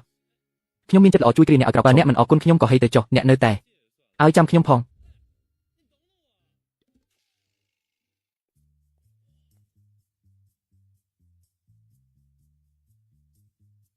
អូហូភូមិគ្រឹះនេះពិតជាមានរាសីណាស់ហុងស៊ុយល្អបក់មកគ្រប់ទីផ្ទះរបស់អ្នកស្ថិតនៅលើដីដែលមានហុងស៊ុយល្អណាស់អ្នកក៏ចេះរឿងទាំងនេះដែរចេះរឿងទាំងនេះវាចម្លែកណាស់មែនទេខ្ញុំបានមើលមនុស្សអស់ជាច្រើនអ្នកមកហើយគ្រាន់តែសរសើរបន្តិចអ្នកក៏អួតឡើងចង់ហោះទៅហើយខ្ញុំក៏មិនបានផុតដែរអ្នកនិយាយអីទាំងកណ្ដាលថ្ងៃត្រង់ហ្នឹងមកនេះដើរចេញទៅទៀតហើយមិននិយាយស្ដីមួយម៉ាត់ចុះប្រពន្ធរបស់អ្នកណែណាមិនមែនគាត់ជាអ្នកអញ្ជើញខ្ញុំមកធ្វើជាភ្ញៀវទេអីលោកតាគាត់នឹងមកដល់ក្នុងពេលបន្តិចទៀតនេះគាត់ឲ្យខ្ញុំមកទទួលរាក់ទាក់អ្នកមុនអ្នកទទួលរាក់ទាក់ខ្ញុំក៏បានដែរតើអ្នកចង់ទទួលរាក់ទាក់ខ្ញុំបែបណាបន្តិចទៀតអ្នកនឹងដឹងហើយ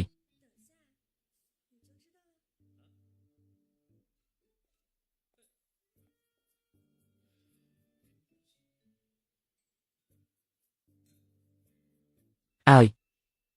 តើពេលណាទើបខ្ញុំអាចរកឃើញពួកស្រីបិសាចផ្សេងទៀតតើត្រូវធ្វើបែបណាទើបអាចខ្លាចជាមិត្តរួមធម៌ជាមួយពួកគេបាន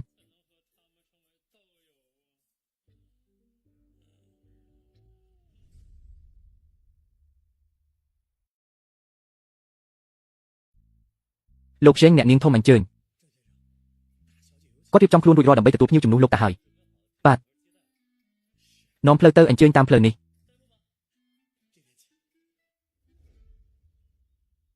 លោកម្ចាស់អ្នកនាងធំនៅទីនោះអញ្ជើញលោក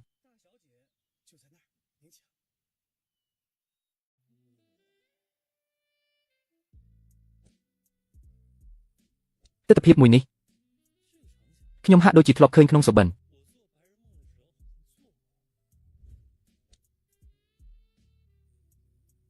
អូ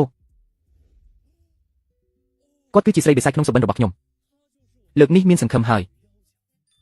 ខ្ញុំអាចស្ដារកម្លាំងធាតុបាន1ភាគ10ទៀតហើយអាចរស់បាន3ម៉ោងទៀតហេ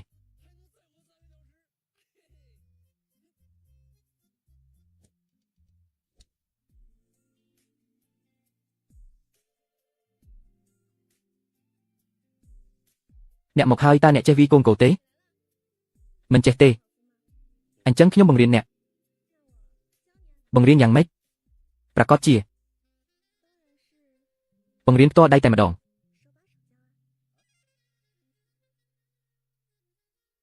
ឈោថ្មឹងធ្វើអីមកនេះមកអោបខ្ញុំឲ្យណែនខ្ញុំនឹងបង្រៀនអ្នកពីរបៀបវាយបែបនេះមែនទេ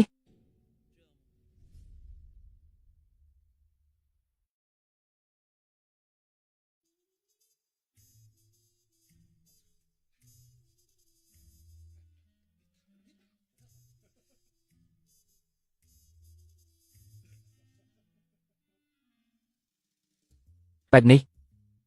ពិតជាល្អណាស់ខ្ញុំចង់សុំអាយុ50ឆ្នាំទៀតពីសួគ៌ណាស់ដើម្បីបានត្រឡប់ទៅរកវ័យក្មេងបែបនេះវិញ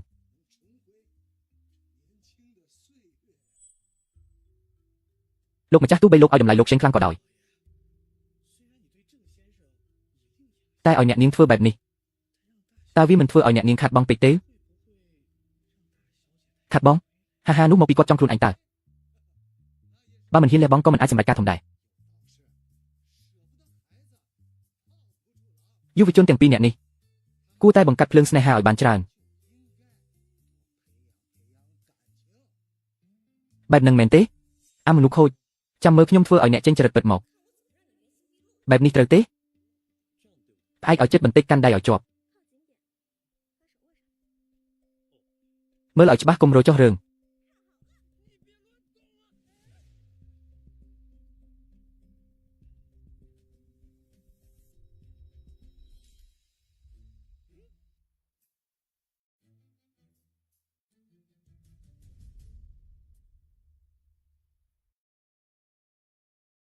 អូយអាមនុស្សឈួតអ្នកវាខ្ញុំធ្វើអីវាអ្នកនឹងហើយខ្ញុំនឹងសម្លាប់អ្នកអាបិសាចស្អុយអូយជួយផងកុំជួយផងឈប់ចេញទៅក្រៅទៅអូអ្នកជាស្រីសោះហេតុអីក៏កាច់ម្លេះនៅហ៊ាននិយាយទៀតមែនទេ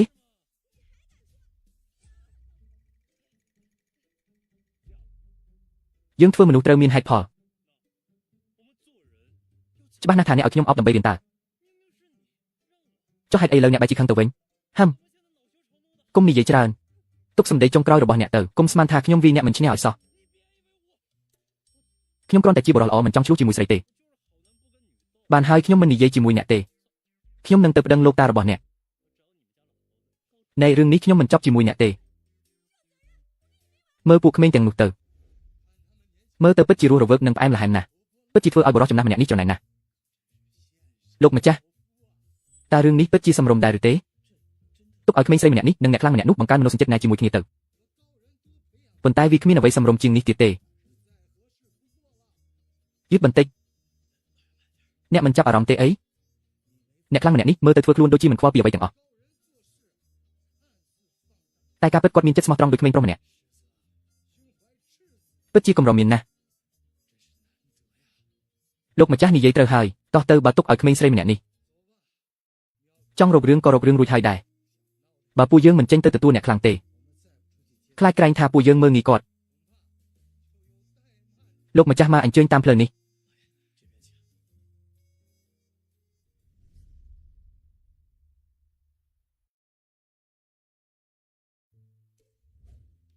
សំណាងហើយដែលខ្ញុំរត់លឿនបើមិនដូចគាត់ជាត្រូវស្រីបិសាចម្នាក់នេះធ្វើបាបស្លាប់មិនខានប៉ុន្តែតើខ្ញុំត្រូវធ្វើដូចម្តេចទើបអាចខ្លាចជាមិត្តរួមផ្លូវជាមួយគាត់បានលោកអ្នកខ្លាំងអើយលោកអ្នកខ្លាំងអើយចៅស្រីរបស់ខ្ញុំរពើបន្តិចធ្វើឲ្យអ្នកខ្លាំងភ័យខ្លាចហើយហាហាហាហាអឺនេះចាត់ទុកថាមិនភ័យទេហាហាហាហា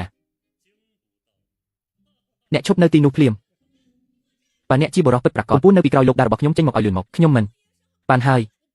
ស្រែកលោឡានៅចំពោះមុខអ្នកខ្លាំងបែបនេះតើវាសមរម្យដែរឬទេលោកតាគាត់ធ្វើដាក់ខ្ញុំបែបហ្នឹងលោកតានៅតែជួយនិយាយឲ្យគាត់ទៀតបានហើយ មកពីអ្នកចង់សាកល្បងជាមួយអ្នកខ្លាំងខ្លួនឯងតើបើចង់បន្ទោសគឺបន្ទោសខ្លួនឯងទៅគាត់ក៏ជាមនុស្សបោកប្រាស់ម្នាក់ដែរឈប់និយាយទៅអ្នកខ្លាំងមានចិត្តស្មោះត្រង់ណាស់គាត់សុខចិត្តលេងសើចជាមួយអ្នកគឺមិនងាយរកបានទេគាត់ទេតើដែលជាមនុស្សចិត្តចង្អៀតនោះនៅតែលោកតាទេដែលមានភ្នែកមុតហាហាខ្ញុំដឹងហើយលោកតាលោកគ្រូអើយខ្ញុំឲ្យគេរៀបចំម្ហូបសាមញ្ញ2-3មុខមិនដឹងថាលោកគ្រូផ្ដល់កិត្តិយសដែរឬទេ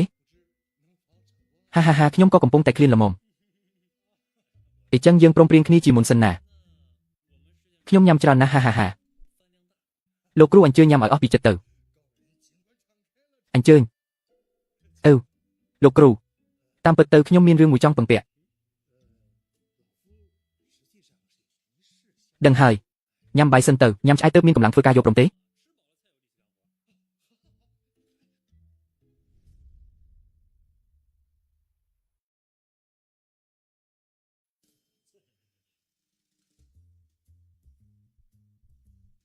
្អណាស់ហាមួយមុខនេះឆ្ងាញ់ណាស់នៅមានទៀតលឿនឡើងនៅសល់3ចានទៀតប្រញាប់ឡើង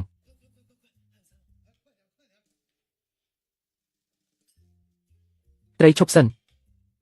យកត្រីមកដាក់ពីមុខខ្ញុំមកបាទល្អណាស់គ្រូខ្ញុំប្រាប់ថាត្រីមានជីវជាតិត្រូវញ៉ាំឲ្យច្រើនដូចខ្មោចឃ្លានមកចាប់ជាតិអញ្ចឹងលោកម្ចាស់មហូបលើកមកអស់ហើយលោកគ្រូអញ្ជើញភ្លុកមើលហាអញ្ចឹងខ្ញុំញ៉ាំហើយណា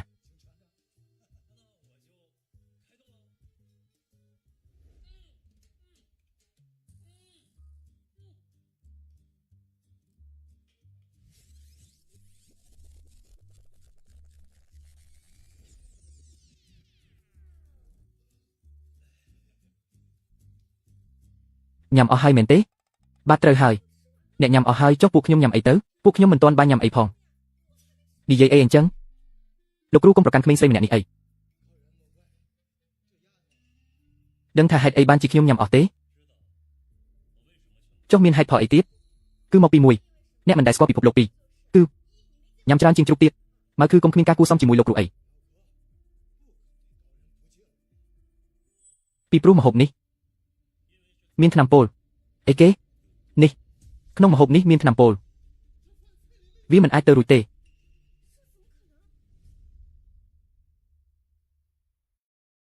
ក្នុងម្ហូបនេះមានថ្នាំពុលមែនវាមិនអាចទៅរួចទេកូឆៃអ្នកមិនអីទេមែនទេអ្នកពិតជាមនុស្សល្ងងដឹងថាមានពុលហើយនៅតែញ៉ាំទៀតប្រញាប់ឡើងខ្ញុំជូនអ្នកទៅមន្ទីរពេទ្យខ្ញុំមិនអីទេលោកតាឬមួយក៏ជាតិពុលចាប់ផ្ដើមជ្រាបចូលហើយឬមួយខួរក្បាលខ្ញុំមានបញ្ហាហើយអូស្លាប់ហើយខ្ញុំភ្លេចប្រាប់អ្នករាល់គ្នាទោះបីជាខ្ញុំបាត់បង់ហិតឬអស់ក៏ដោយប៉ុន្តែខ្ញុំបានហាត់រៀនតាំងពីក្មេងទាំងវិជ្ជាហោរាណនិងវិជ្ជាគីងកាំងគឺអាចការពារជាតិពុលបានគ្រប់ប្រភេទបាត់ទៅហើយអ្នកប្រកាសទេថាមិនមែនកំពុងលេងសើចជាមួយខ្ញុំនិងលោកតាទេលោកម្ចាស់ខ្ពស់វិជ្ជាក៏គួរយើងទៅមន្ទីរពេទ្យដើម្បីពិនិត្យបន្តិចទៅអ្នករាល់គ្នាមិនជឿមែនទេអញ្ចឹងល្អហើយទៅរកកណ្ដុរមួយមកសាក់មើលទៅនោះនឹងដឹងហើយថាម្ហូបនេះមានថ្នាំពុលឬអត់ហាំUFO បាទលោកម្ចាស់ខ្ញុំនៅតែសង្ស័យថាអ្នកកំពុងបោកពួកយើងលើโลกនេះមានអ្នកណាដែលការពារជាតិពុលបានគ្រប់មុខទៅបើអញ្ចឹងមែនមិនខ្លាចជាទេវតាទៅហើយទេអីអូយកំរណាស់ដែលលឺអ្នកនិយាយពាក្យផ្អែមល្ហែមបែបនេះបើអ្នកចង់ចាត់ទុកខ្ញុំជាទេវតាមែនក៏គ្មានបញ្ហាដែរខ្ញុំអូយឈប់សិនទៅអ្នកពិតជាចេះឆ្លៀតឱកាសយកមុខមាត់មែនចាំពូហ្វូត្រឡប់មកវិញបើដឹងថាអ្នកបោកពួកយើងខ្ញុំនឹងឲ្យអ្នកស្គាល់ពីភាពខ្លាំងនៃត្រកូលស៊ូរបស់ពួកយើងមិនខានលោកអ៊ូលោកម្ចាស់មានរឿងហើយគឺកណ្ដុរនោះគ្រាន់តែប៉ះសំណល់ម្ហូបបន្តិចបន្តួចប៉ុណ្ណោះក៏ត្រូវពុលងាប់បាត់ទៅហើយ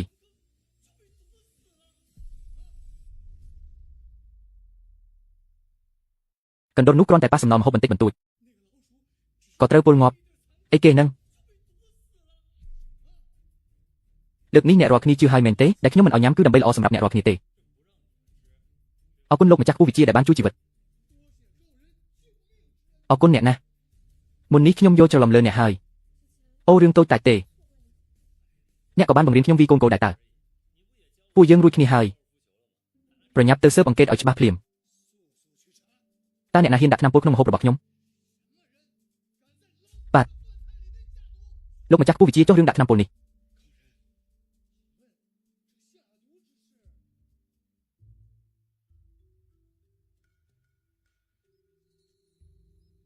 ខ្ញុំបានកាន់នាមមើលហើយអ្នកដែលដាក់ថ្នាំពុលនេះ ច្បាស់ជាពាក់ព័ន្ធនឹងរឿងដែលអ្នកពឹងឲ្យខ្ញុំជួយមិនខានលោកតាឬមួយជាតកូអូចុះការណាត់ជួបញ៉ាំបាយថ្ងៃស្អែក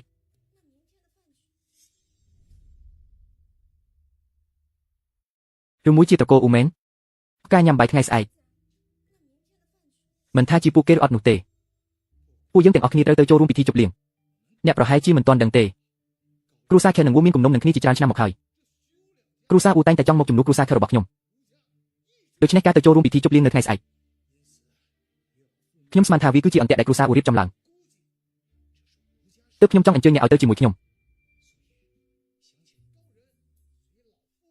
កូនស្រីរបស់គ្រួសារខេននេះតើធ្វើដូចម្តេចទើបគាត់ព្រមធ្វើជាមិត្តរួមផ្លូវធម៌ជាមួយខ្ញុំហើយចុះស្រីបិសាច5មួយអ្នកទៀតនៅណាណែលោកតាខ្ញុំកំពុងហៅអ្នកណាលោកតាមិញនេះអ្នកនិយាយថាអីអ្នកពិតជាពូកែធ្វើពុតជាមិនដឹងមែនលោកតាខ្ញុំសួរថាតើអ្នកហ៊ានទៅចូលរួមពិធីជប់លៀងជាមួយគាត់ទេបើអ្នកមិនហ៊ានទេក៏ប្រាប់មកត្រង់មកស្ដាយណាស់ដែលលោកតាខ្ញុំខំគោរពអ្នកកន្លងមកខ្ញុំធ្លាប់គិតថាអ្នកគឺជាមនុស្សអស្ចារ្យម្នាក់មិននឹកស្មានថាអ្នកគឺជាមនុស្សកំសាកសោះណែអ្នកថានរណាជាមនុស្សកំសាកគ្រាន់តែទៅញ៉ាំបាយហ្វ្រៃជាមួយអ្នកតើមានអីទៅតើមានអីគួរឲ្យខ្លាចទៅខ្ញុំនឹងទៅជាមួយអ្នកអូល្អណាស់អរគុណអ្នកខ្លាំងណាស់ខ្ញុំសូមអរគុណអ្នកទុកជាមុនប៉ុន្តែខ្ញុំមានសំណួរមួយ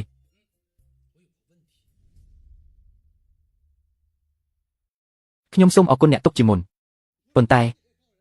ខ្ញុំមានសំណួរមួយអ្នកប្រហែលជាមិនចង់ទាមទារខ្លាំងពេកទេដឹងខ្ញុំសូមរំលឹកអ្នក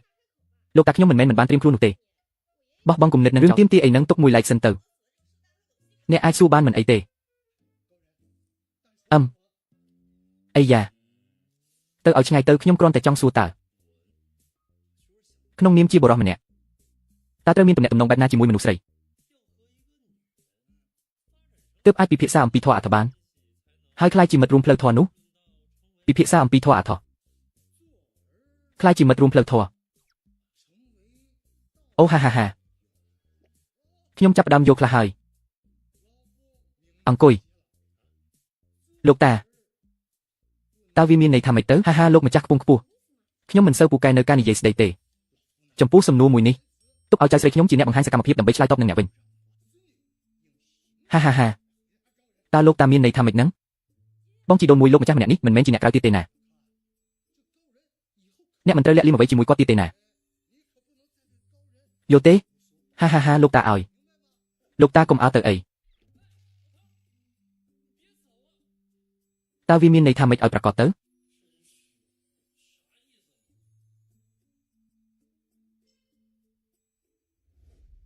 ណែតើអ្នកចង់រកមនុស្សបែបណាតើខ្ញុំចង់បានបែបណាក៏អាចមានបែបនោះដែរមែនទេមិនថាបែបណាខ្ញុំនៅតែសង្ឃឹមថាអ្នកនឹងក្លាយជាដៃគូហាត់រៀនរបស់ខ្ញុំអ្នក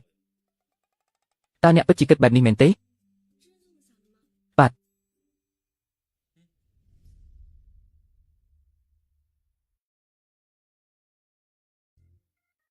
អាលូយ៉េងឈួតកាលពី1ឆ្នាំមុនគាត់ហ៊ានលុបភាគហ៊ុន10របស់ក្រុមហ៊ុនលោករូបចោលចុះយ៉ាងរែនទៅផ្ទះត្រកូលខែយូប៉ុណ្ណាហើយអូហូទើបតែបែកគ្នាបានប៉ុន្មានសោះមានអ្នកខ្លះនៅប្តីបាត់ទៅហើយអូយអ្នកបង្អាប់ខ្ញុំទៀតហើយខ្ញុំមិនមែនបង្អាប់ឯណា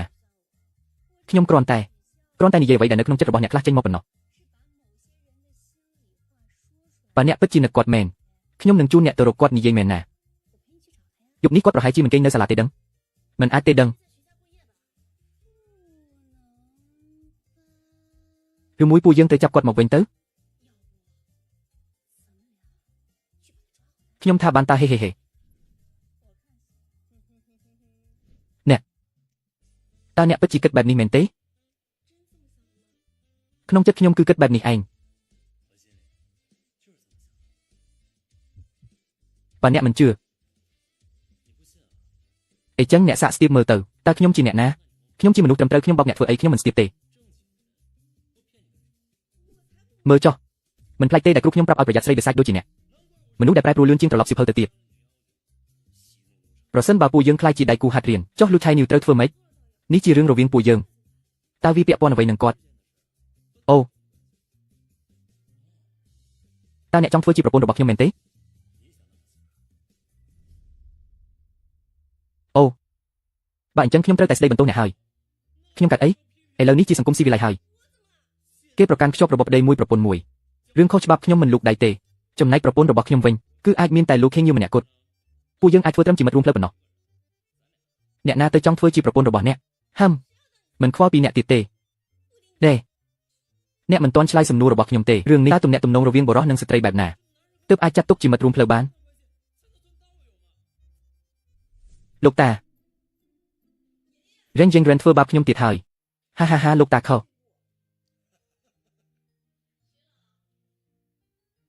លោកតាខាត់ខ្ញុំសូមគោរពហាអ្នកទាំងពីរនេះកំពុងធ្វើអីហ្នឹងលោកតាខុសអគ្គនាយិកាលោកបារម្ភថាយើងនឹងរំខានដល់លោកតាទើបមកទទួលគាត់ទៅផ្ទះវិញហា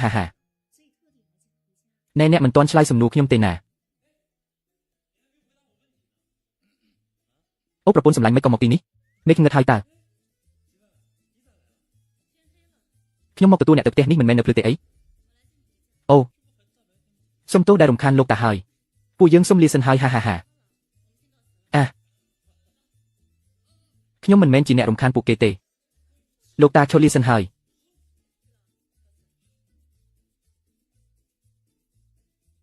អូ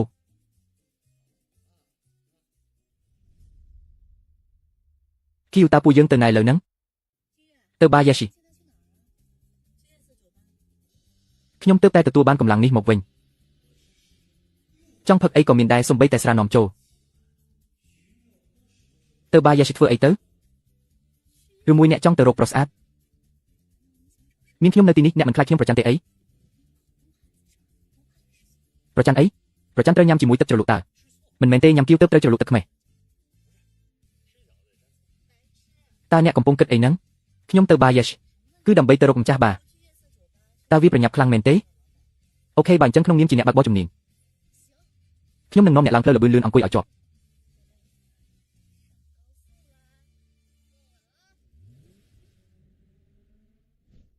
ស្រីម្នាក់នេះនៅគិតរឿងអ្នកខ្លាំងម្នាក់នោះមែនទេខ្ញុំមិនបានគិតផងបានហើយខ្ញុំមិនមែនមិនស្គាល់អ្នកឯណាយុវជនដែលមានសមត្ថភាពដូចជាគាត់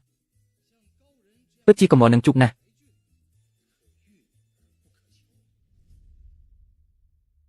យុវជនដែលមានសមត្ថភាពដូចជាគាត់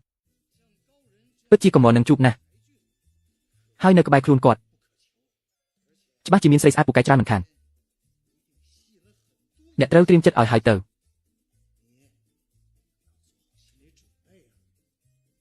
លោកម្ចាស់ខ្ញុំរកឃើញអ្នកខ្លាំងដែលគ្រូសាហ៊ូពេញចិត្តហើយគាត់កំពុងកំសាន្តនៅបារយប់ងឹតតើឲ្យខ្ញុំចាត់ការដែរឬទេអ្នកមានអ្នកខ្លាំងជួយបែបនេះ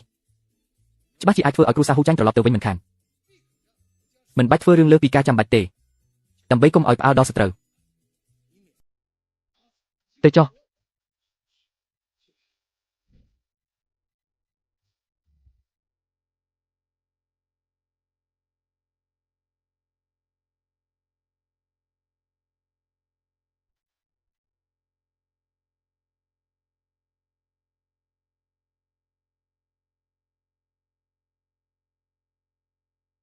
អូហូមានកន្លែងល្អបែបនេះហើយអ្វីអ្នកទាំងពីរមិននាំខ្ញុំមកឲ្យលឿនជាងនេះ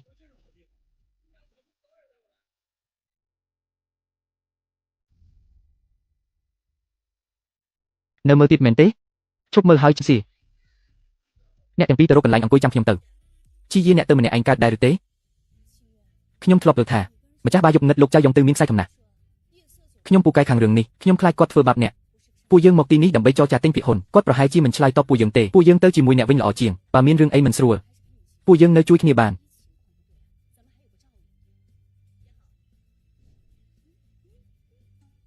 លោកគ្រូពេទ្យពេលឡើងទៅលើកុំនិយាយដេកដាស់ឲ្យសោះណា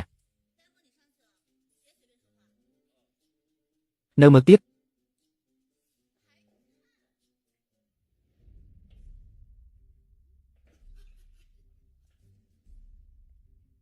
លោកប្រធានចៅសុំទោសដែលមកជួបទាំងមិនបានប្រាប់មុនហេ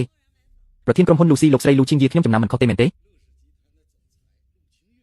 មិននឹកស្មានថាលោកប្រធានចៅស្គាល់ខ្ញុំសោះពិតជាគិតយល់ណាស់ថ្ងៃនេះខ្ញុំមកគឺហេមកកុំនិយាយច្រើនអីមកលេងជាមួយគ្នាហេ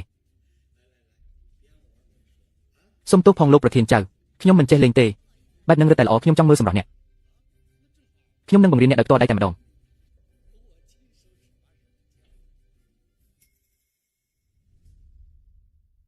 លោកប្រធានចៅថ្ងៃនេះខ្ញុំមកដើម្បីនិយាយរឿងរកស៊ីលោកស្រីលូនិយាយរឿងរកស៊ីត្រូវមានចិត្តស្មោះត្រូវចេះមើលកាលៈទេសៈបើអ្នកនៅតែរឹងត្អឹងបែបនេះតើឲ្យខ្ញុំនិយាយរឿងរកស៊ីជាមួយអ្នកយ៉ាងម៉េចទៅអ្នកថាខ្ញុំមានចរិតឆេវឆាវមែនទេខ្ញុំលោកលូអ្នកប្រកាសជាចង់ដឹងពីល្បិចរបស់ខ្ញុំចៅម្នាក់នេះហើយទោះបីជាខ្ញុំដកភាគហ៊ុនចេញតែ10ក៏ដោយក៏អាចធ្វើឲ្យមនុស្សរាប់សែនអ្នករត់ចោលជួបបានដែរយ៉ាងច្រើនគ្រាន់តែចំណាយកម្លាំងបន្តិចបន្តួចប៉ុណ្ណោះលោកចៅតើអ្នកចង់ឲ្យរឿងនេះកាន់តែតានតឹងមែនទេតើអ្នកមិនទាន់យល់ពីការពិតទេមែនទេពេលនេះគឺអ្នកកំពុងអង្វរខ្ញុំបើអង្វរគេត្រូវតែមានអាកប្បកិរិយាឲ្យសមជាអ្នកអង្វរបើមិនអញ្ចឹងទេមិនបាច់និយាយគ្នាទេតើអ្នកកំពុងធ្វើអ្វីហ្នឹង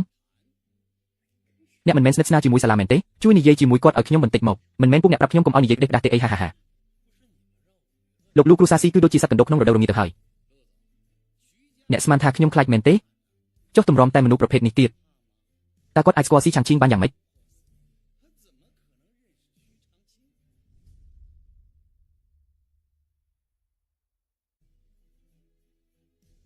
ហ៊ូតើនៅមានឆ្នាំគួយគឺទៀតទេខ្ញុំមានពេលកំណត់អ្នកគិតឲ្យច្បាស់ទៅរកខ្ញុំនៅបន្ទប់សម្រាប់ដើម្បីពិភាក្សារឿងវីកូនបាល់ចូលរួមរបស់អ្នកបន្ទាប់មកចាំនិយាយពីរឿងទិញភាគហ៊ុនរបស់អ្នកមកវិញចាំបន្តិចពេលនេះខ្ញុំអាចនិយាយបានហើយគ្រាន់តែលេងតើមែនទេខ្ញុំនឹងលេងជាមួយអ្នកតើអ្នកហ៊ានឬអត់ហាមនុស្សដូចអ្នកក៏សមនឹងលេងជាមួយខ្ញុំដែរបើអ្នកមិនហ៊ានទេក៏ប្រាប់មកត្រង់ទៅខ្ញុំមិនហ៊ានអីអាប់អូនអ្នកពិតជាមានចិត្តក្លាហានណាស់ល្អខ្ញុំនឹងលេងជាមួយអ្នកប៉ុន្តែបើអ្នកចាញ់អ្នកនឹងពួកគេទាំងពីរនាក់ត្រូវតែនៅទីនេះទាំងអស់ចុះបើខ្ញុំឈ្នះបើអ្នកឈ្នះភាគហ៊ុនរបស់ក្រុមហ៊ុនលូខ្ញុំនឹងប្រគល់ឲ្យដោយឥតគិតថ្លៃប៉ុន្តែ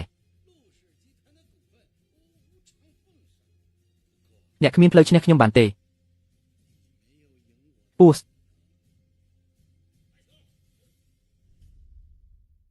អូអ្នកសុភាពបុរស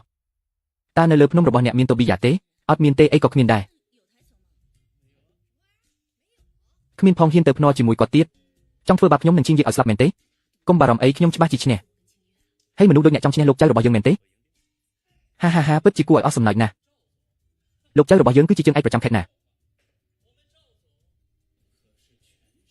នៃខេងខៅបន្តិចទៀតបើគាត់ចាញ់អ្នកត្រូវចេញទៅមុនណាពួកខ្ញុំមិនចង់ឲ្យអ្នកមកជាប់ពាក់ព័ន្ធជាមួយទេមែនទេថេងយើងនិយាយអីហ្នឹងកុំបារម្ភអីពួកអ្នកគ្មាននរណាម្នាក់អាចចេញទៅបានទេអូនដឹងច្បាប់លេងទេកុំបន្ទោសថាខ្ញុំយ៉ាវធ្វើបាបអ្នកអីលេងបីទឹកឈ្នះពីរបើកស្រា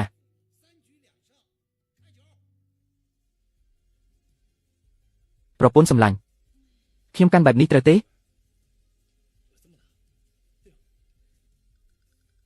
មិនអីទេខ្ញុំធ្វើខ្លួនឯង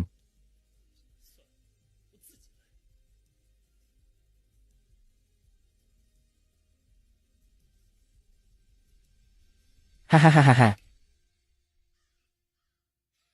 ពូកែណាស់អូនកម្រិតប៉ុណ្ណឹងចង់ឈ្នះខ្ញុំខុសច្បាប់ហើយវីបាល់ឡើងវិញអ្នកឯងកំពុងអួតពេកហើយ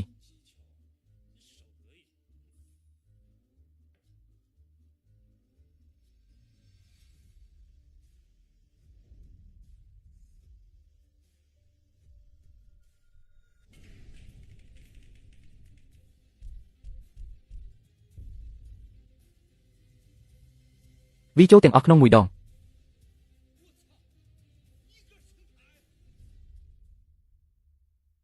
គាត់ពិតជាពូកែខ្លាំងណាស់ប្រកាសណាស់មិនមែនមកពីសំណាងទេដឹងអូនៅតែគាត់ទៀតខ្ញុំឈ្នះហើយ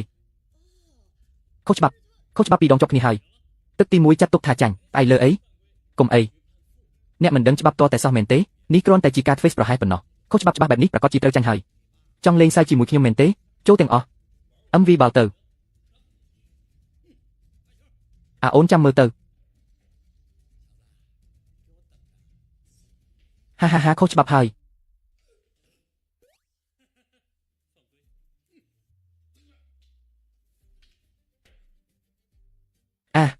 មិនក៏អីចឹងមិនក៏ថាអ្នកជាជើងឯកប្រចាំខេត្តមិនក៏អាចខុសរឿងសាមញ្ញបែបនេះខុសច្បាប់ពីរដងជាប់គ្នាអ្នកចាញ់ហើយចម្លែកណាស់ទោះខ្ញុំចាញ់ក៏នៅតែស្មើគ្នាដែរខ្ញុំចាំមើលថាទឹកទី3អ្នកឈ្នះខ្ញុំដោយរបៀបណា បើ boss មើលឲ្យច្បាស់ថាខ្ញុំឈ្នះអ្នកដោយរបៀបណា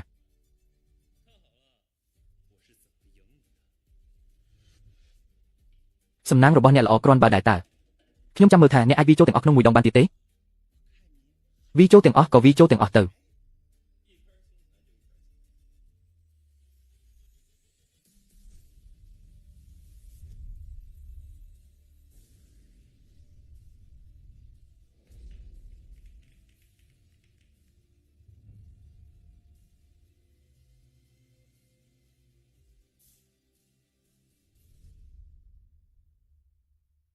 ថែនchoគាត់ប្រើមិនអាគមមែនទេប្រកាសជាអីចឹងហើយចុះលើកនេះខ្ញុំមិនបានខុសច្បាប់ទេទឹកនេះពិតជាមិនបាច់លេងបន្តទេអ្នកឈ្នះហើយឥឡូវដល់ពេលធ្វើតាមសញ្ញាហើយមិនក៏ស្ងាត់មកអីចឹងហាអាថោកទៀតខ្ញុំមិនធ្វើតាមសញ្ញាទេតឹងរឹងយ៉ាងនេះអ្នកអាចធ្វើអ្វីខ្ញុំបានលោកយ៉ាវអ្នកក៏ជាមនុស្សមានមុខមាត់ម្នាក់ដែរ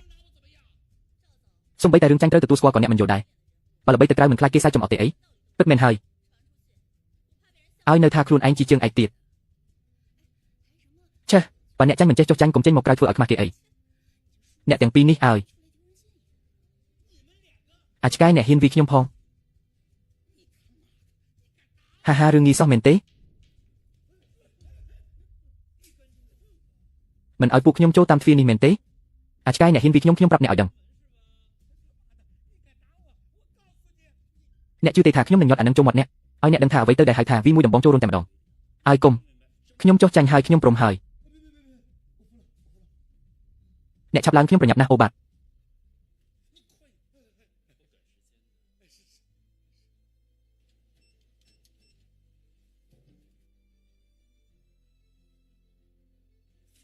ប្រពន្ធសម្លាញ់មើលត្រូវអត់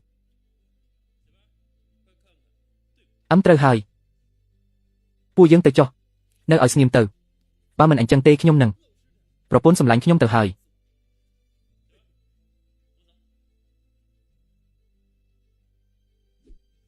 រឿងនេះមិនទាន់ចប់ទេទៅចុះមើលចុះភ្ញៀវរបស់ខ្ញុំមកដល់ហើយបាទ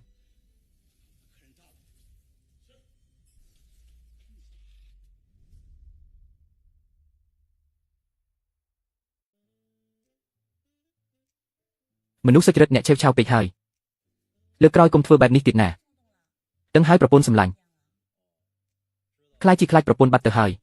គ្មានបានការសោះឲ្យធានធំអ្នកធ្វើខ្លួនឲ្យសម្រុំបន្តិចទៅនិយាយអញ្ចឹងទោះបីជាឥឡូវនេះខ្ញុំយកភាគហ៊ុនរបស់ក្រុមហ៊ុនលោករូបមកវិញបានក៏ដោយប៉ុន្តែយ៉ាវយឺតប្រហែលជាមិនព្រមឈប់ត្រឹមនេះទេយ៉ាវយឺតខ្លាំងណាស់មែនទេអ្នកមកពីក្នុងព្រៃភ្នំប្រហែលជាមិនដឹងទេអំណាចរបស់យ៉ាវយឺតនៅយ៉ាងណាធំប៉ុណ្ណាឮថាគាត់ជាអ្នកចេញមុខឲ្យគ្រូសាវូគាត់មានខ្សែរយៈទាំងក្នុងច្បាប់និងក្រៅច្បាប់ហើយរឿងនេះទៀតគាត់ថាគ្រូសាខែដូចជាសត្វកណ្ដុកងាយចុងរដូវស្លឹកឈើជ្រុះតើវាមានរឿងអីទៅពួកយើងមើលថែខ្លួនឯងឲ្យល្អសិនទៅតែឥឡូវគួរធ្វើបែបណាទៅមិនមែននៅមានខ្ញុំទេអីខ្លាចអីអ្នកមិនយល់ទេឥឡូវនេះមិនមែនជាពេលដែលប្រាក់កម្លាំងបានដើម្បីដោះស្រាយបញ្ហាបានទៀតទេចុះអ្នកមិនបាននិយាយទេអីថាតាចាស់ចិនយ៉ារ៉ានោះពូកែខ្លាំងណាស់មែនទេខ្ញុំឲ្យគាត់ទៅដោះស្រាយជាមួយអាម្នាក់ត្រកូលយ៉ាវនោះទៅបានហើយ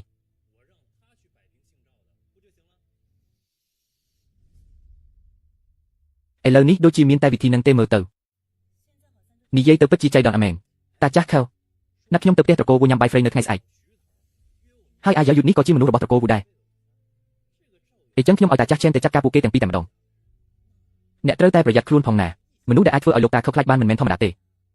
អ្នកកុំបារម្ភអីទុកចិត្តលើខ្ញុំចុះមនុស្សម្នាក់នេះក្រៅពីឈួតបន្តិចរឿងផ្សេងទៀតគាត់ហាក់ដូចជាឆ្លាតគ្រាន់បើដែរអ្នកឯងទេដែលឈួតទាំងគ្រួសារតែម្ដងគេញ័នរឿងថ្ងៃស្អែកចាំដល់ថ្ងៃស្អែកសង្កត់យប់នេះអ្នកមានគម្រោងចង់នៅជាមួយគាត់យ៉ាងម៉េចដែរអូយទៅឲ្យឆ្ងាយទៅផ្ទះវិញទៅ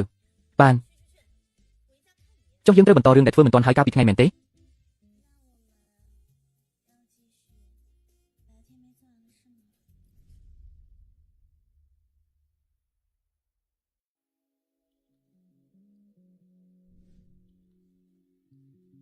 ប្រពន្ធសម្លាញ់អ្នកមិនបាននិយាយទេអីថាពួកយើងត្រូវសន្សំសាំងចំណងមនោសញ្ចេតនាចុះហេតុអ្វីអ្នកប្រញាប់ម្លេះអ្នកណាប្រញាប់ហើយខ្ញុំលែងខ្វល់ពីអ្នកហើយឲ្យតែអ្នកចេះផ្ដើមមុនបន្តិចខ្ញុំនឹងអត់ទោសឲ្យអ្នកប្រពន្ធសម្លាញ់ឲ្យបើឥឡូវនេះខ្ញុំមិនទៅរកមិត្តរួមអាជីពផ្សេងទៀតទេខ្ញុំច្បាស់ជាស្លាប់មិនខានអ្នកត្រូវតែយល់ពីការលំបាករបស់ខ្ញុំផង អ្នកពិតជាហួសហេតុពេកហើយឬមួយក៏អ្វីដែលខ្ញុំបង្ហាញមកវាមិនទាន់ច្បាស់គ្រប់គ្រាន់ទៀតបើអ្នកខ្លាំងមែនមួយជីវិតនេះកុំមកប៉ះពាល់ខ្លួនខ្ញុំឲ្យសោះតើឲ្យខ្ញុំទៅរកមិត្តរួមអាជីពផ្សេងទៀតនៃណាទៅហឹមនៅឆ្ងាយដាច់កន្ទុយភ្នែកតែនៅចិត្តបង្កើយ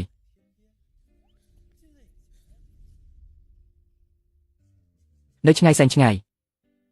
តែនៅពោះមុខនេះឯង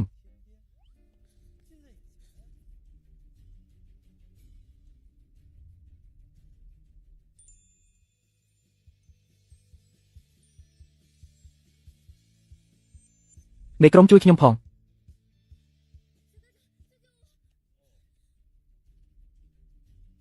អាប្រុសម្នាក់នេះកុំចង់ចេះដឹងរឿងអ្នកដទៃកុំមើលចុះស្រីស្អាតនៅពីក្រោយអ្នកហេតុអ្វីចូលចិត្តតង់គេម្លេះខ្ញុំសុំណែនាំអ្នកកុំចេះដឹងរឿងគេអីបើមិនអីចឹងទេអ្នកនឹងដឹងខ្លួនមិនខានពួកគេដេញតាមអ្នកមែនទេមិននឹកស្មានថាខ្ញុំបានជួបឈុតឆាកវីរបុរសជួយស្រីស្អាតដូចក្នុងប្រឡំលោកសោះខ្ញុំចង់ស្រែកឲ្យខ្លាំងតែម្ដងខ្ញុំពិតជាអរគុណខ្លាំងណាស់ខ្លាចជាដៃគូរបស់ខ្ញុំទៅចង្រៃរឹបហ៊ានមកបំផ្លាញរឿងល្អអញផង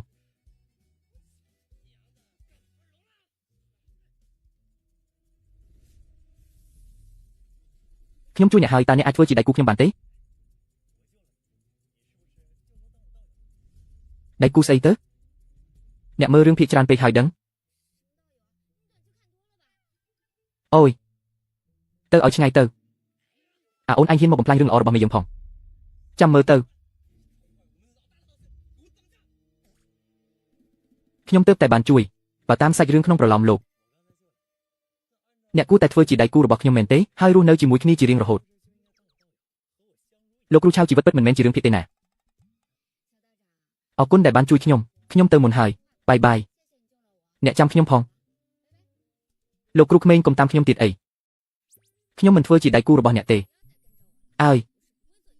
ចុះតតែយ៉ាងម៉េចទើបអ្នកព្រមធ្វើជាដៃគូខ្ញុំគឺជាតារាស្រីម្នាក់ចំណែកអ្នកគ្រាន់តែជាគ្រូសិស្សក្មេងម្នាក់យើងរស់នៅពិភពលោកខុសគ្នាយល់ទេមិនមែនពិភពលោកតែមួយវាមិនសមសោះតើយើងមិនមែនកំពុងនៅពិភពលោកតែមួយទេអីអូខេអញ្ចឹងខ្ញុំនិយាយតាមបែបផ្សេងលុះត្រាតែ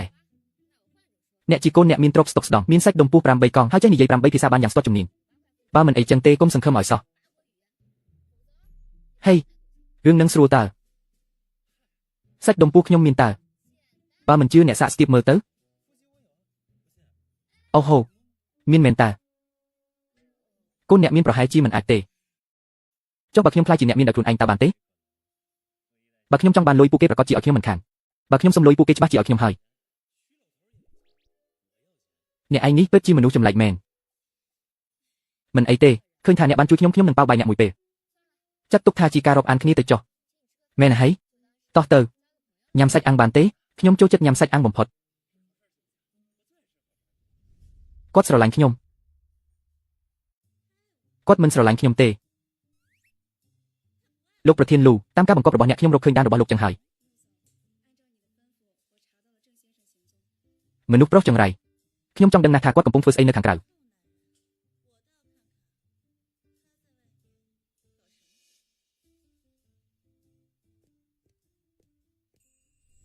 អ្នកគឺជាតារាស្រីមែនទេនេះជាសន្តាគារលំដាប់ខ្ពស់មែនទេពិតមែនហើយចុះហេតុអីបានជាមានតែអាហារតាមចិញ្ចើមថ្នល់បែបនេះអ្នកមិនយល់ពីវាទេមុនពេលខ្ញុំខ្លាចជាតារាស្រីអ្វីដែលខ្ញុំចូលចិត្តបំផុតគឺអាហារតាមចិញ្ចើមថ្នល់ទាំងនេះគ្រប់មុខសុទ្ធតែមានរសជាតិពិតមិនដូចឥឡូវនេះទេតែងតែត្រូវធ្វើខ្លួនឲ្យល្អឥតខ្ចោះនៅចំពោះមុខអ្នកដទៃខ្ញុំមិនគួរសំទេណានេះជារបស់ខ្ញុំទេអ្នកណាដណ្ដើមរបស់ញ៉ាំហ្នឹង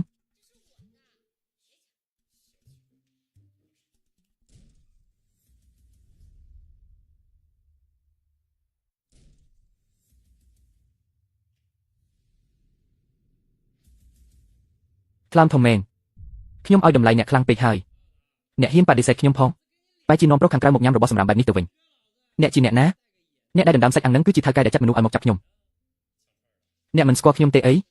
ហាអញ្ចឹងខ្ញុំប្រាប់អ្នកចុះខ្ញុំឈ្មោះវ៉ាងខៃ chỉ thay cáiក្រុមហ៊ុនកំសាន្តក្រោមអាវុធរបស់ក្រុមហ៊ុន Lucy ทาง Siêu Thang គឺជាមនុស្សរបស់ក្រុមហ៊ុនខ្ញុំយល់នៅវាឲ្យខ្លាំងទៅខ្ញុំព្រមដេកជាមួយអ្នកគឺផ្ដល់កិត្តិយសឲ្យអ្នកហើយតែអ្នកបែរជាមិនដឹងខ្យល់អីសោះបើរឿងនេះដឹងដល់ក្រៅតើឲ្យខ្ញុំយកមុខទៅទុកឯណាវ៉ាងខៃអ្នកគឺជាមនុស្សថោកទាបបំផុតក្រុមហ៊ុន Lucy មិនក៏មានមនុស្សអាក្រក់ដូចជាអ្នកទៅវិញហាហាហាអ្នកនិយាយត្រូវណាស់ខ្ញុំគឺជាមនុស្សថោកទាបជាមនុស្សអាក្រក់ហាហាហាចុះអ្នកអាចធ្វើអីខ្ញុំបាន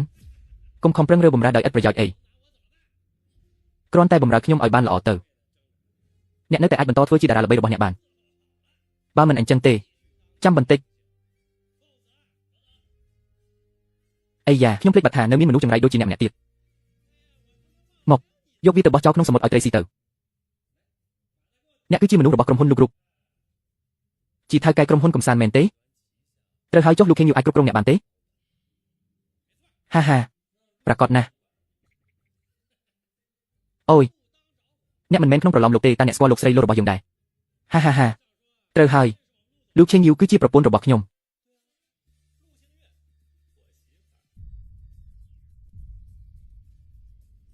លោកឆេងយូគឺជាប្រពន្ធរបស់ខ្ញុំហាហាហាហា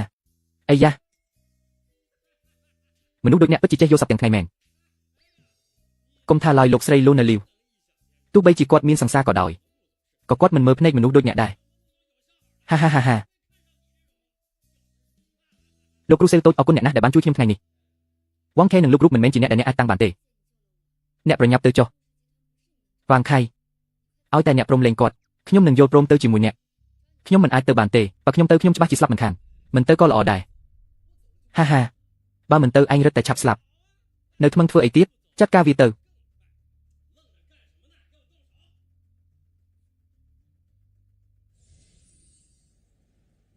ហាហាអ្នកឯងឆាប់ពេកហើយខ្ញុំមិនលេងវាទៅទេហើយខ្ញុំក៏នៅតែអាចគ្រប់គ្រងអ្នកបានក្នុងដៃដដែលហាហាអូនចុះអ្នកពួកឯងឈួតអស់ហើយមែនទេអ្នកចង់ធ្វើអីហ្នឹងខួរក្បាលឆ្លាតគ្រាន់បើដែរតើស្មានដឹងរឿងនេះទៀតអាប្អូនមិនថាអ្នកប្រើល្បិចអីនោះទេខ្ញុំព្រមមានអ្នកកុំចង់មកផ្ដេសផ្ដាសខ្ញុំជាមនុស្សរបស់លោកគ្រូណាថ្ងៃនេះខ្ញុំនឹងលើកលែងទោសឲ្យអ្នកទាំងពីរម្ដងចុះហឹម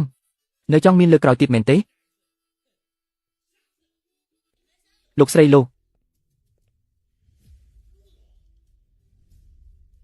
ឯងនៅចង់មានលើកក្រោយទៀតមែនទេ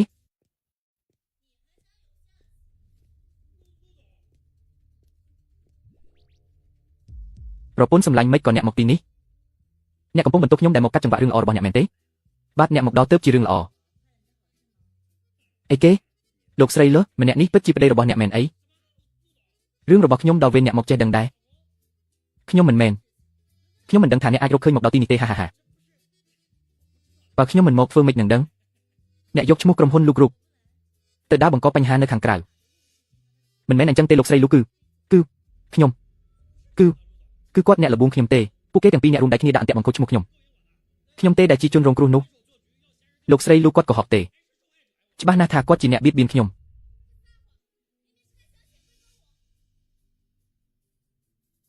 ជួលអ្នកមកដើម្បីបង្កើតប្រយោជន៍ឲ្យក្រុមហ៊ុនមិនមែនមកដើម្បីប្រើអំណាចបៀតបៀនគេទេខ្ញុំជួលអ្នកមកដើម្បីបង្កើតប្រយោជន៍ឲ្យក្រុមហ៊ុនមិនមែនមកដើម្បីប្រើអំណាចបៀតបៀនគេទេកុំជឿគាត់អីលោកស្រីលោគឺគាត់ចង់បានតំណែងតែខ្ញុំបដិសេធទើបគាត់មកលបួងខ្ញុំដើម្បីរៀបចំផែនការធ្វើបាបខ្ញុំទេដែលជាជនរងគ្រោះពិតប្រាកដសម្ដីឥតន័យបែបនេះអ្នកគិតថាខ្ញុំនឹងជឿមែនទេមានអីទៅនិយាយជាមួយប៉ូលីសនៅខាងក្រៅទៅអ្នកដឹងប៉ូលីសមែនទេចុះបើមិនអញ្ចឹងទុកឲ្យអ្នកនៅក្រៅច្បាប់បន្តទៀតមែនទេឬជាយូចេញទៅ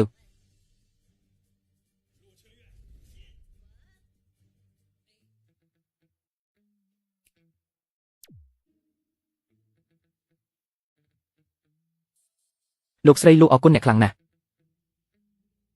អ្នកត្រឡប់ទៅវិញមុនចុះស្អែកខ្ញុំនឹងឲ្យក្រុមហ៊ុនចេញលិខិតផ្លូវការមួយដើម្បីសុំទោសអ្នកជាសាធារណៈហើយនឹងផ្ដល់សំណងដល់អ្នកផងដែរមិនបាច់ទេ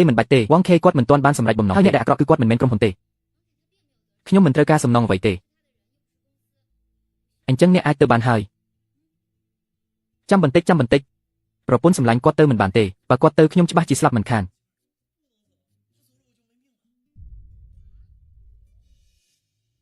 គាត់ទៅមិនបានទេបើគាត់ទៅខ្ញុំច្បាស់ជាស្លាប់ហើយមនុស្សថ្លៃថ្នូរដូចអ្នកមានន័យថាម៉េចប្រពន្ធអ្នកក៏ដឹងដែរខ្ញុំជាអ្នកហាត់សេម្នាក់ខ្ញុំហាត់វិជ្ជា Heron Thai អស់រយៈពេល20ឆ្នាំហើយស្រាប់តែថ្ងៃមួយខ្ញុំក៏យល់សប្តិឃើញអ្នកនិងមនុស្សស្រីផ្សេងទៀតចាប់តាំងពីថ្ងៃនោះមកវិជ្ជាសិលរបស់ខ្ញុំក៏ចាប់ផ្ដើមសាបរលាបបាត់អស់ហើយបន្ទាប់មកគ្រូរបស់ខ្ញុំក៏ឲ្យខ្ញុំចុះពីលើភ្នំដើម្បីដើរជួយគេហើយរៀបការជាមួយអ្នកជាប្តីប្រពន្ធនិងធ្វើជាមិត្តរួមធម៌ជាមួយមនុស្សស្រី8អ្នកផ្សេងទៀតបើមិនដូច្នោះទេខ្ញុំច្បាស់ជាស្លាប់មិនខានចាំសិនប្រពន្ធសម្លាញ់មិនអាចចាំទៀតបានទេខ្ញុំពិតជាចិត្តដាច់ខ្យល់ស្លាប់មែនទែនហើយប្រពន្ធសម្លាញ់មកពីខ្ញុំមានបញ្ហាធ្ងន់ធ្ងរអ្នក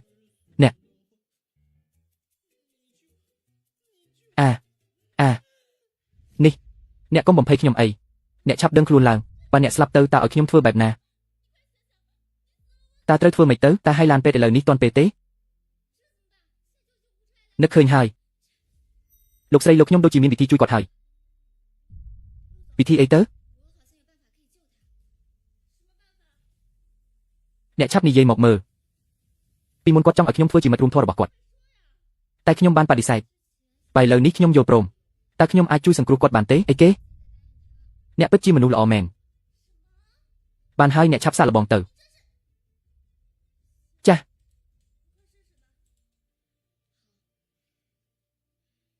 ខ្ញុំយល់ព្រមធ្វើជាមិត្តរួមធម៌របស់អ្នកហើយ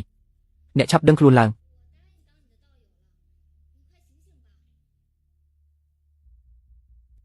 លោកស្រីលោកគាត់នៅតែមិនដឹងខ្លួនទៀតតើធ្វើម៉េចទៅ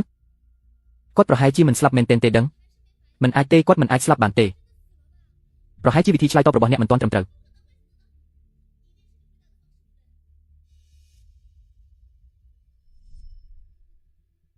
អ្នកអាចថាគាត់មួយទៅខ្ញុំនឹងមែនហើយខ្ញុំមិនបង្ខំអ្នកទេ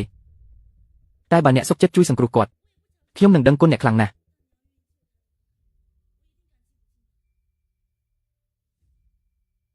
ខ្ញុំសុខចិត្តបើមិនបានគាត់ជួយខ្ញុំទេខ្ញុំប្រហែលជាត្រូវវងខេបំផ្លាញបាត់ទៅហើយ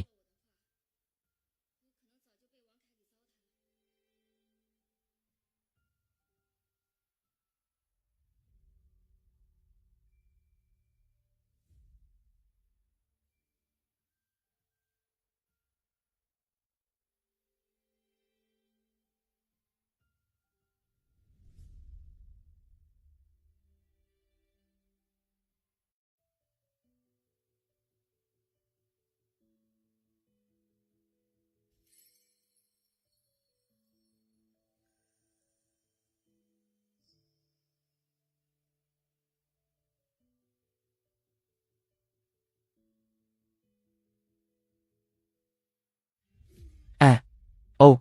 ហាហាខ្ញុំមិនទាន់ស្លាប់ទេខ្ញុំមិនទាន់ស្លាប់ទេប្រពន្ធសម្លាញ់ខ្ញុំមិនទាន់ស្លាប់ទេខ្ញុំនៅរស់ទេហាហាអ្នកអរគុណគាត់ទៅគឺគាត់ជាអ្នកជួយសង្គ្រោះអ្នកពិតជាមនុស្សល្អមែនដូចជាព្រះរស់អញ្ចឹងខ្ញុំអរគុណអ្នកខ្លាំងណាស់ក្នុងពេលដែលអ្នកមិនអីហើយលោកស្រីលោកអញ្ចឹងខ្ញុំត្រឡប់ទៅវិញសិនហើយមកញ៉ាំរួចហើយទៅផ្ទះវិញ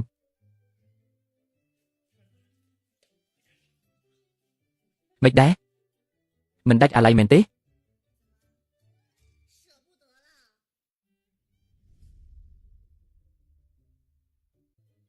មិនដាច់អាឡ័យមែនទេប្រពន្ធសម្លាញ់ថ្នមដៃបន្តិច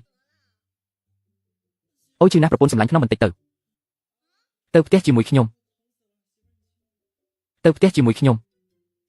នៅចង់ញ៉ាំសាច់អាំងទៀតមែនទេអស់រលីងហើយអីចឹងអ្នកពិតជាចង់នៅជាមួយមនុស្ស8អ្នកផ្សេងទៀតក្រៅពីខ្ញុំមែនទេខ្លាយជាគូអនាគតហាហាហាអូ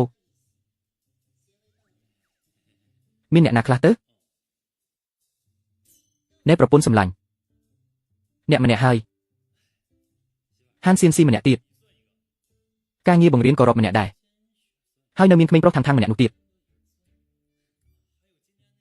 ប្រពន្ធសម្លាញ់អ្នកទៅណានិយាយមកនៅមានអ្នកណាទៀតអស់ហើយមិនមែនអ្នកថាមាន8អ្នកទេអីចុះ5អ្នកទៀតនៃណា5អ្នកទៀតខ្ញុំមិនដឹងថាជាអ្នកណាទេហើយក៏មិនដឹងថានៅឯណាដែរអូខេអញ្ចឹងអ្នកទៅរកទៅចាំរកឃើញចាំត្រឡប់មកវិញហ៎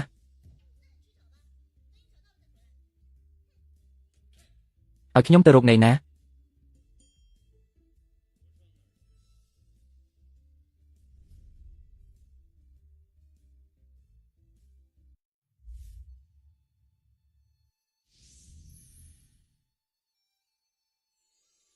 ទីបំផុតស្ដារបានកម្លាំងធាតុ4ជាន់វិញហើយគុណសិស្សលោកគ្រូស្មានថាអ្នកស្ដារកម្លាំងធាតុបាន4ជាន់ហើយអ្នកត្រូវដឹងថាធម៌ធម្មជាតិបង្កើតអ្វីគ្រប់យ៉ាងអ្វីគ្រប់យ៉ាងមានយិននិងយ៉ាងដើម្បីឲ្យមានតុល្យភាពលោកគ្រូខ្ញុំផ្ញើសារតាមខ្យល់មកទៀតហើយលោកគ្រូនិយាយភាសាមនុស្សធម្មតាបានទេបានទេលោកគ្រូឥ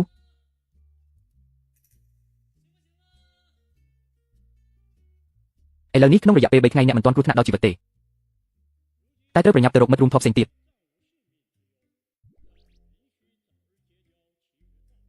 ទើបអាចឈរជើងបានមាំមួន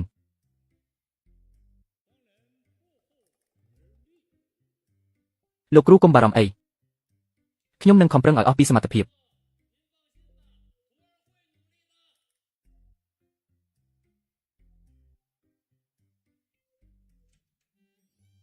អង្គុយទីនេះពេញមួយយប់តែម្ដងមែនទេ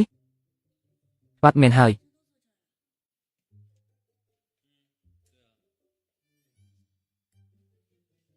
មិនអីទេយប់មិញខ្ញុំគិតច្បាស់ហើយមនុស្សដូចជាអ្នកជីវិតច្បាស់ជាមានរឿងរ៉ាវច្រើនមិនខានប៉ុន្តែអ្នកត្រូវតែមានខ្ញុំក្នុងចិត្តប្រពន្ធសម្លាញ់អ្នកនិយាយអីហ្នឹងក្នុងចិត្តខ្ញុំតែងតែមានអ្នកតើក្នុងចិត្តខ្ញុំតែងតែមានអ្នកតើអ្នកមិនត្រូវទៅកំដៅឡាឆោចូលរួមកម្មវិធីទេអីតោះទៅពួកយើងនឹងទៅជាមួយអ្នកដែរតើមានអ្នកណាផ្សេងទៀតទេប្រកាសជាមិត្តភក្តិរួមអាជីពរបស់អ្នកហើយតោះទៅ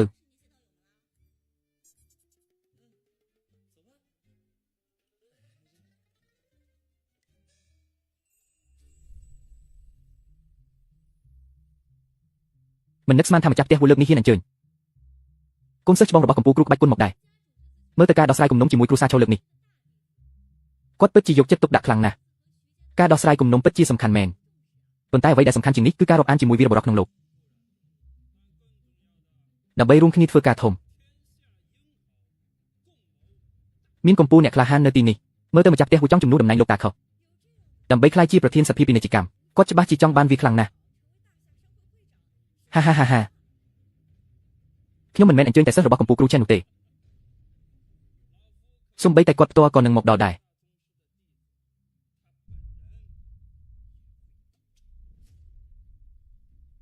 អស្ចារ្យមែន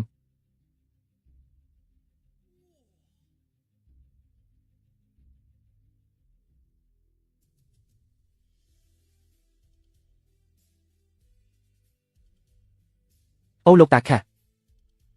នេះជាកន្លែងដែលពួកយើងមកញ៉ាំបាយហ្វ្រេមែនទេមើលទៅហឺហាគ្រាន់បើដែរតាហាត្រកូលខែវអ្នកពិតជាហ៊ានមកមែនត្រកូលខែវអើយអ្នកពិតជាហ៊ានមកមែនចម្លែកណាស់ថែមទាំងស្លៀកឈុតបុរាណមកទៀតកុំនិយាយច្រើនពេកថ្ងៃនេះខ្ញុំបានអញ្ជើញកូនសិស្សរបស់កម្ពុជាគ្រូចិននឹងរូបគាត់ផ្ទាល់មកធ្វើជាសាក្សីគំនុំចាស់ថ្មីរបស់ពួកយើងត្រូវទូទាត់គ្នាថ្ងៃនេះហើយលោកតាចាត់ថ្ងៃនេះមិនមែនជាល្បិចជប់លៀងសម្រាប់មនុស្សទេអីចុះមិនក៏មិនទាន់ឃើញលើកម្ហូបមកទៀតតើអ្នកនៅតែមិនដឹងខ្យល់អីបែបនេះទៀតមែនទេបាទគាត់ពិតជាបែបហ្នឹងមែនតើអ្នករាល់គ្នាសាច់រឿងអីរឿងល្បិចជប់លៀងហ្នឹងមិនមែនដូចក្នុងរឿងដែលឆែងយកអញ្ជើញលីបេងញ៉ាំបាយទេអីហើយក៏មានអ្នករំដៅដើម្បីបង្កើនបរិយាកាសមែនទេត្រូវហើយប្រញាប់លើកម្ហូបមកហើយរកអ្នកមករំដៅកំដៅផង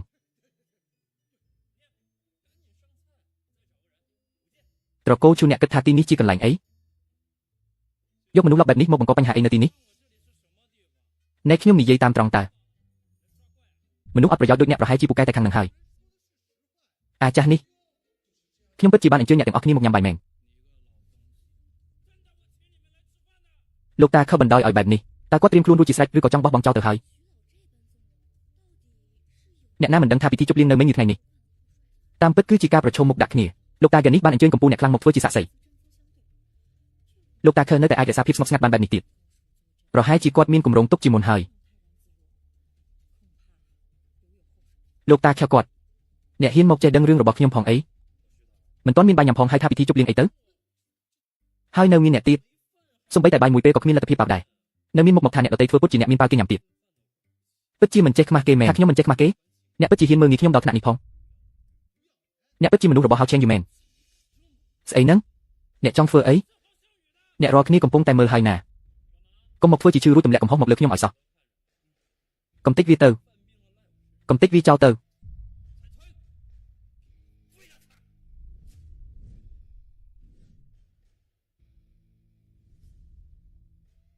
តើគាត់ស្ទុះទៅដល់ពីមុខគេបានយ៉ាងម៉េចតើខ្ញុំទើបតែឃើញស្អីហ្នឹងតើគាត់ដើរទៅដល់ពីមុខក្មេងម្នាក់នេះបានយ៉ាងម៉េចល្បឿននេះលឿនដូចខ្មោចលងអញ្ចឹងមើលទៅកូនសិស្សច្បងរបស់មហាកម្ពុជាគ្រូឆេនពិតជាមិនធម្មតាមែនម្នាក់នេះចប់ហើយគាត់គឺជាកូនសិស្សរបស់មហាកម្ពុជាគ្រូឆេនឬមួយគឺជាមហាកម្ពុជាគ្រូឆេន Jaren ហាក់ដូចជាពិតមែនហើយអ្នកស្គាល់គ្នាអីពួកខ្ញុំមិនស្គាល់ទេប៉ុន្តែពួកខ្ញុំធ្លាប់បានឃើញការប្រកួតពិតប្រាកដមួយតែបានវាមហាកម្ពុជាគ្រូឆេន Jaren រហូតដល់គាត់ចុះចាញ់ទាំងស្រុង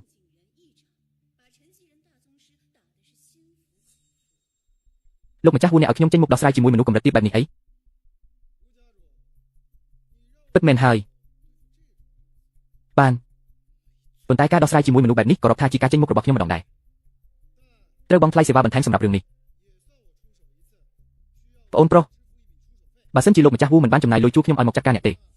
អ្នកសំបីតែសិតឲ្យខ្ញុំចេញដៃក៏គ្មានផងអញ្ចឹងខ្ញុំឲ្យពេលអ្នក3វិនាទីដើម្បីដេកទៅលើដីអូស្លាប់ទៅលោកតាឈូអ្នកពិតជាមិនស្មោះត្រង់សោះតើមិនមែនបានព្រមព្រៀងគ្នាថាមកញ៉ាំបាយថ្ងៃត្រង់ហ្វ្រេទេអី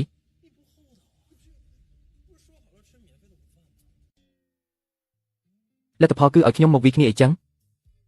ខ្ញុំប្រាប់អ្នកឲ្យដឹងណាបន្តិចទៀតអ្នកត្រូវតែថែមម្ហូបឲ្យខ្ញុំឲ្យច្រើនហាថែមម្ហូបអីទៅអ្នកសួរប្រពន្ធខ្ញុំទៅថាគាត់ចូលចិត្តញ៉ាំអីហាលោក Superman កុំបារម្ភអីហាអាឆ្មើងឆ្មៃអញហ៊ានមើលងាយខ្ញុំផងមិនមែនអ្នកឲ្យខ្ញុំរៀបរាប់ទេអីខ្ញុំរៀបរាប់ចប់ហើយតោះចាប់ផ្ដើមទៅ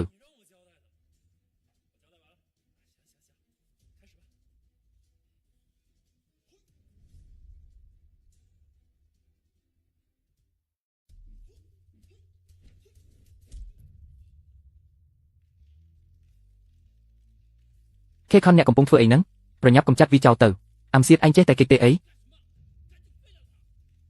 សាក់មកទទួលមួយស្នៀតរបស់ខ្ញុំចាំមើលអ្នកវាខ្ញុំហើយមិនឲ្យខ្ញុំគេទៀតអ្នកឯងនេះពិតមែនតែម្ដងបើគុំតែឃើញថាអ្នកជាកូនសិស្សរបស់តាចិនហើយក៏ជាចៅសិស្សរបស់ខ្ញុំផងនោះខ្ញុំមិនធ្វើឲ្យអ្នករបួសទេបើមិនដូច្នោះទេប្រហែលជាត្រូវខ្ញុំវាឲ្យដេកស្ដុកលើដីបាត់ហើ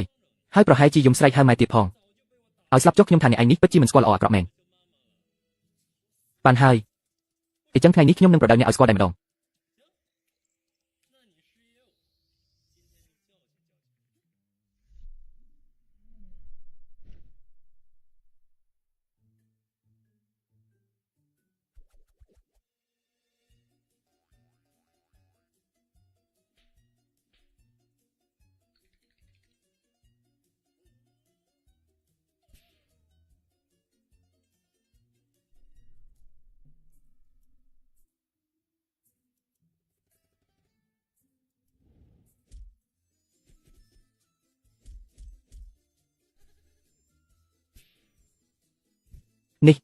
នេះវាមានរឿងអីហ្នឹង Rocket Coaster គាត់ធ្វើវាបានដោយរបៀបណា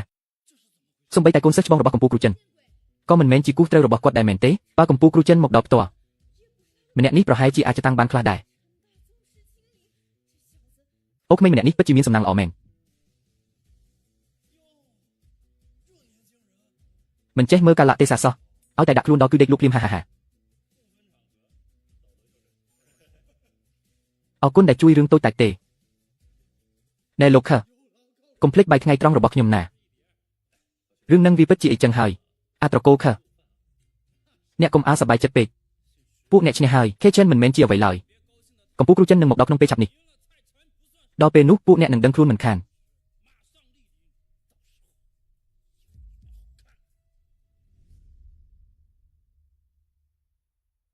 អាសិស្សចង្រៃកុំបង្កបញ្ហាឲ្យគ្រូឲ្យសោះណា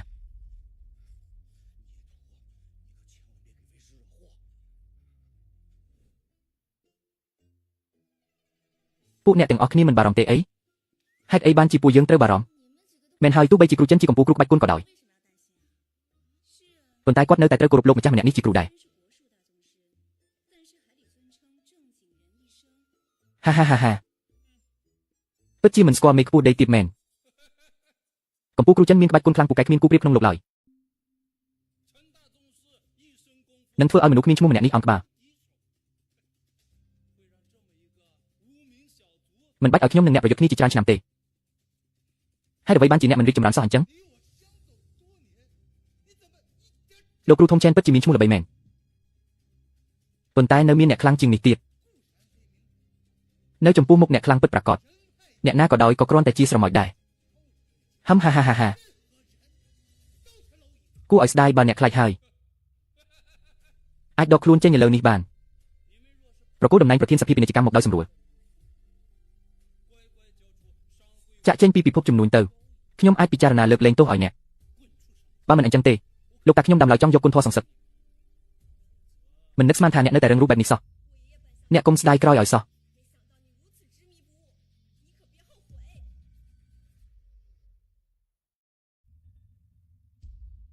លោកគ្រូធំឆេនទីបំផុតអ្នកមកដល់ហើយ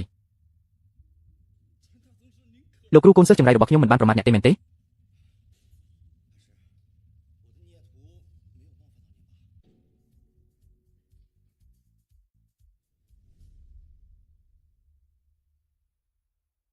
លោកគ្រូអ្វីដែលកូនសិស្សចង្រៃនេះធ្វើគឺមិនពាក់ព័ន្ធនឹងខ្ញុំទេ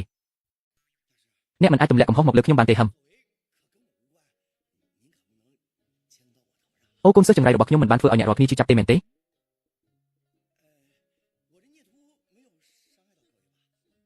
ខ្ញុំមិនមែនកំពុងយកសັບទេមែនទេលោកគ្រូក្បាច់គុណដ៏ល្បីល្បាញម្នាក់បែរជាមកអែបអប់ជាមួយបងថ្លៃស្រីបែបនេះទៅវិញតើគាត់មានប្រវត្តិមកពីណាឲ្យប្រកាសទៅតាមពិតទៅគឺមិនបាច់បារម្ភមែន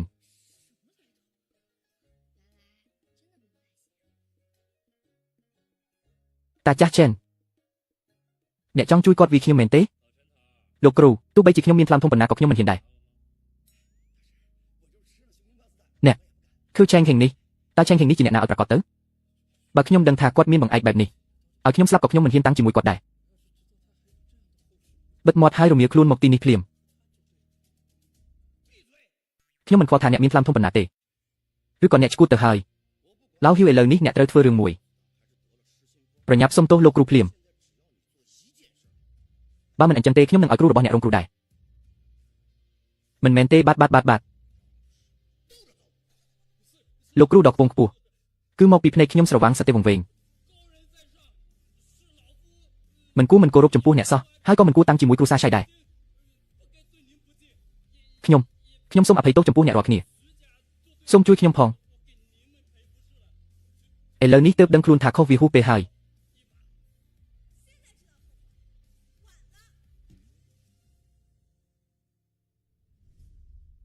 ភ្ញៀវឲ្យលោកចង់ឲ្យខ្ញុំបញ្ឈប់មែនទេខ្ញុំគ្រាន់តែមកញ៉ាំបាយទេហាហាហា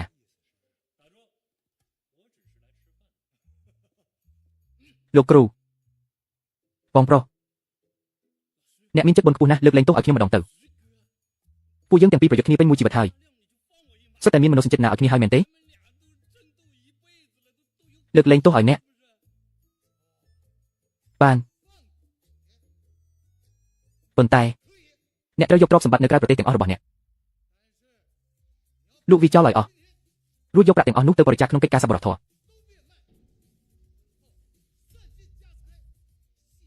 ខ្ញុំនឹងពិចារណាលើកលែងទោសឲ្យអ្នកបាទខ្ញុំនឹងធ្វើតាមពិតមែនខ្ញុំមិនហេហេ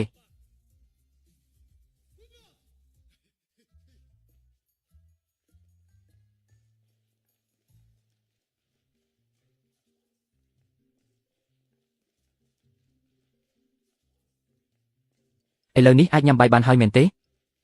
ខ្ញុំឃ្លានដាច់ពោះហើយទៅរៀបចំភ្លាមទៅអូលោកគ្រូខ្លាចថានៅមិនទាន់បានទេ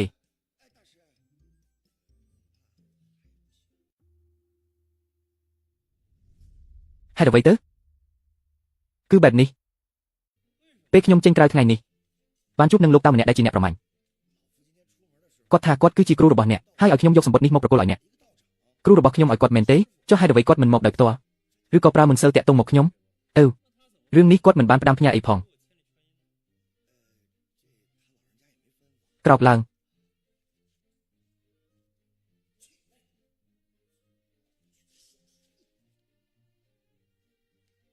ខ្ញុំទៅរៀបចំបាយទឹកសិនហាអីចុះហេតុអ្វីគ្មានអក្សរអញ្ចឹងឬមួយមកពីពួកយើងគ្មានមុនសេលទើបមើលមិនឃើញបែបនេះអ្នកមើលឃើញខ្លឹមសារនៅក្នុងនឹងទេនិយាយអីខ្លះមកមើលមានដំណឹងល្អមួយនិងដំណឹងអាក្រក់មួយតើដំណឹងអាក្រក់ជាអ្វីដំណឹងល្អគឺខ្ញុំមិនបាច់ទៅតាមរកស្រីវិសាច5នាក់ទៀតទេ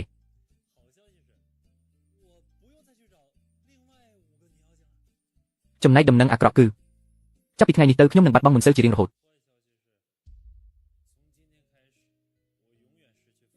ប្រពន្ធសម្លាញ់បើខ្ញុំខ្លាចជាមនុស្សធម្មតា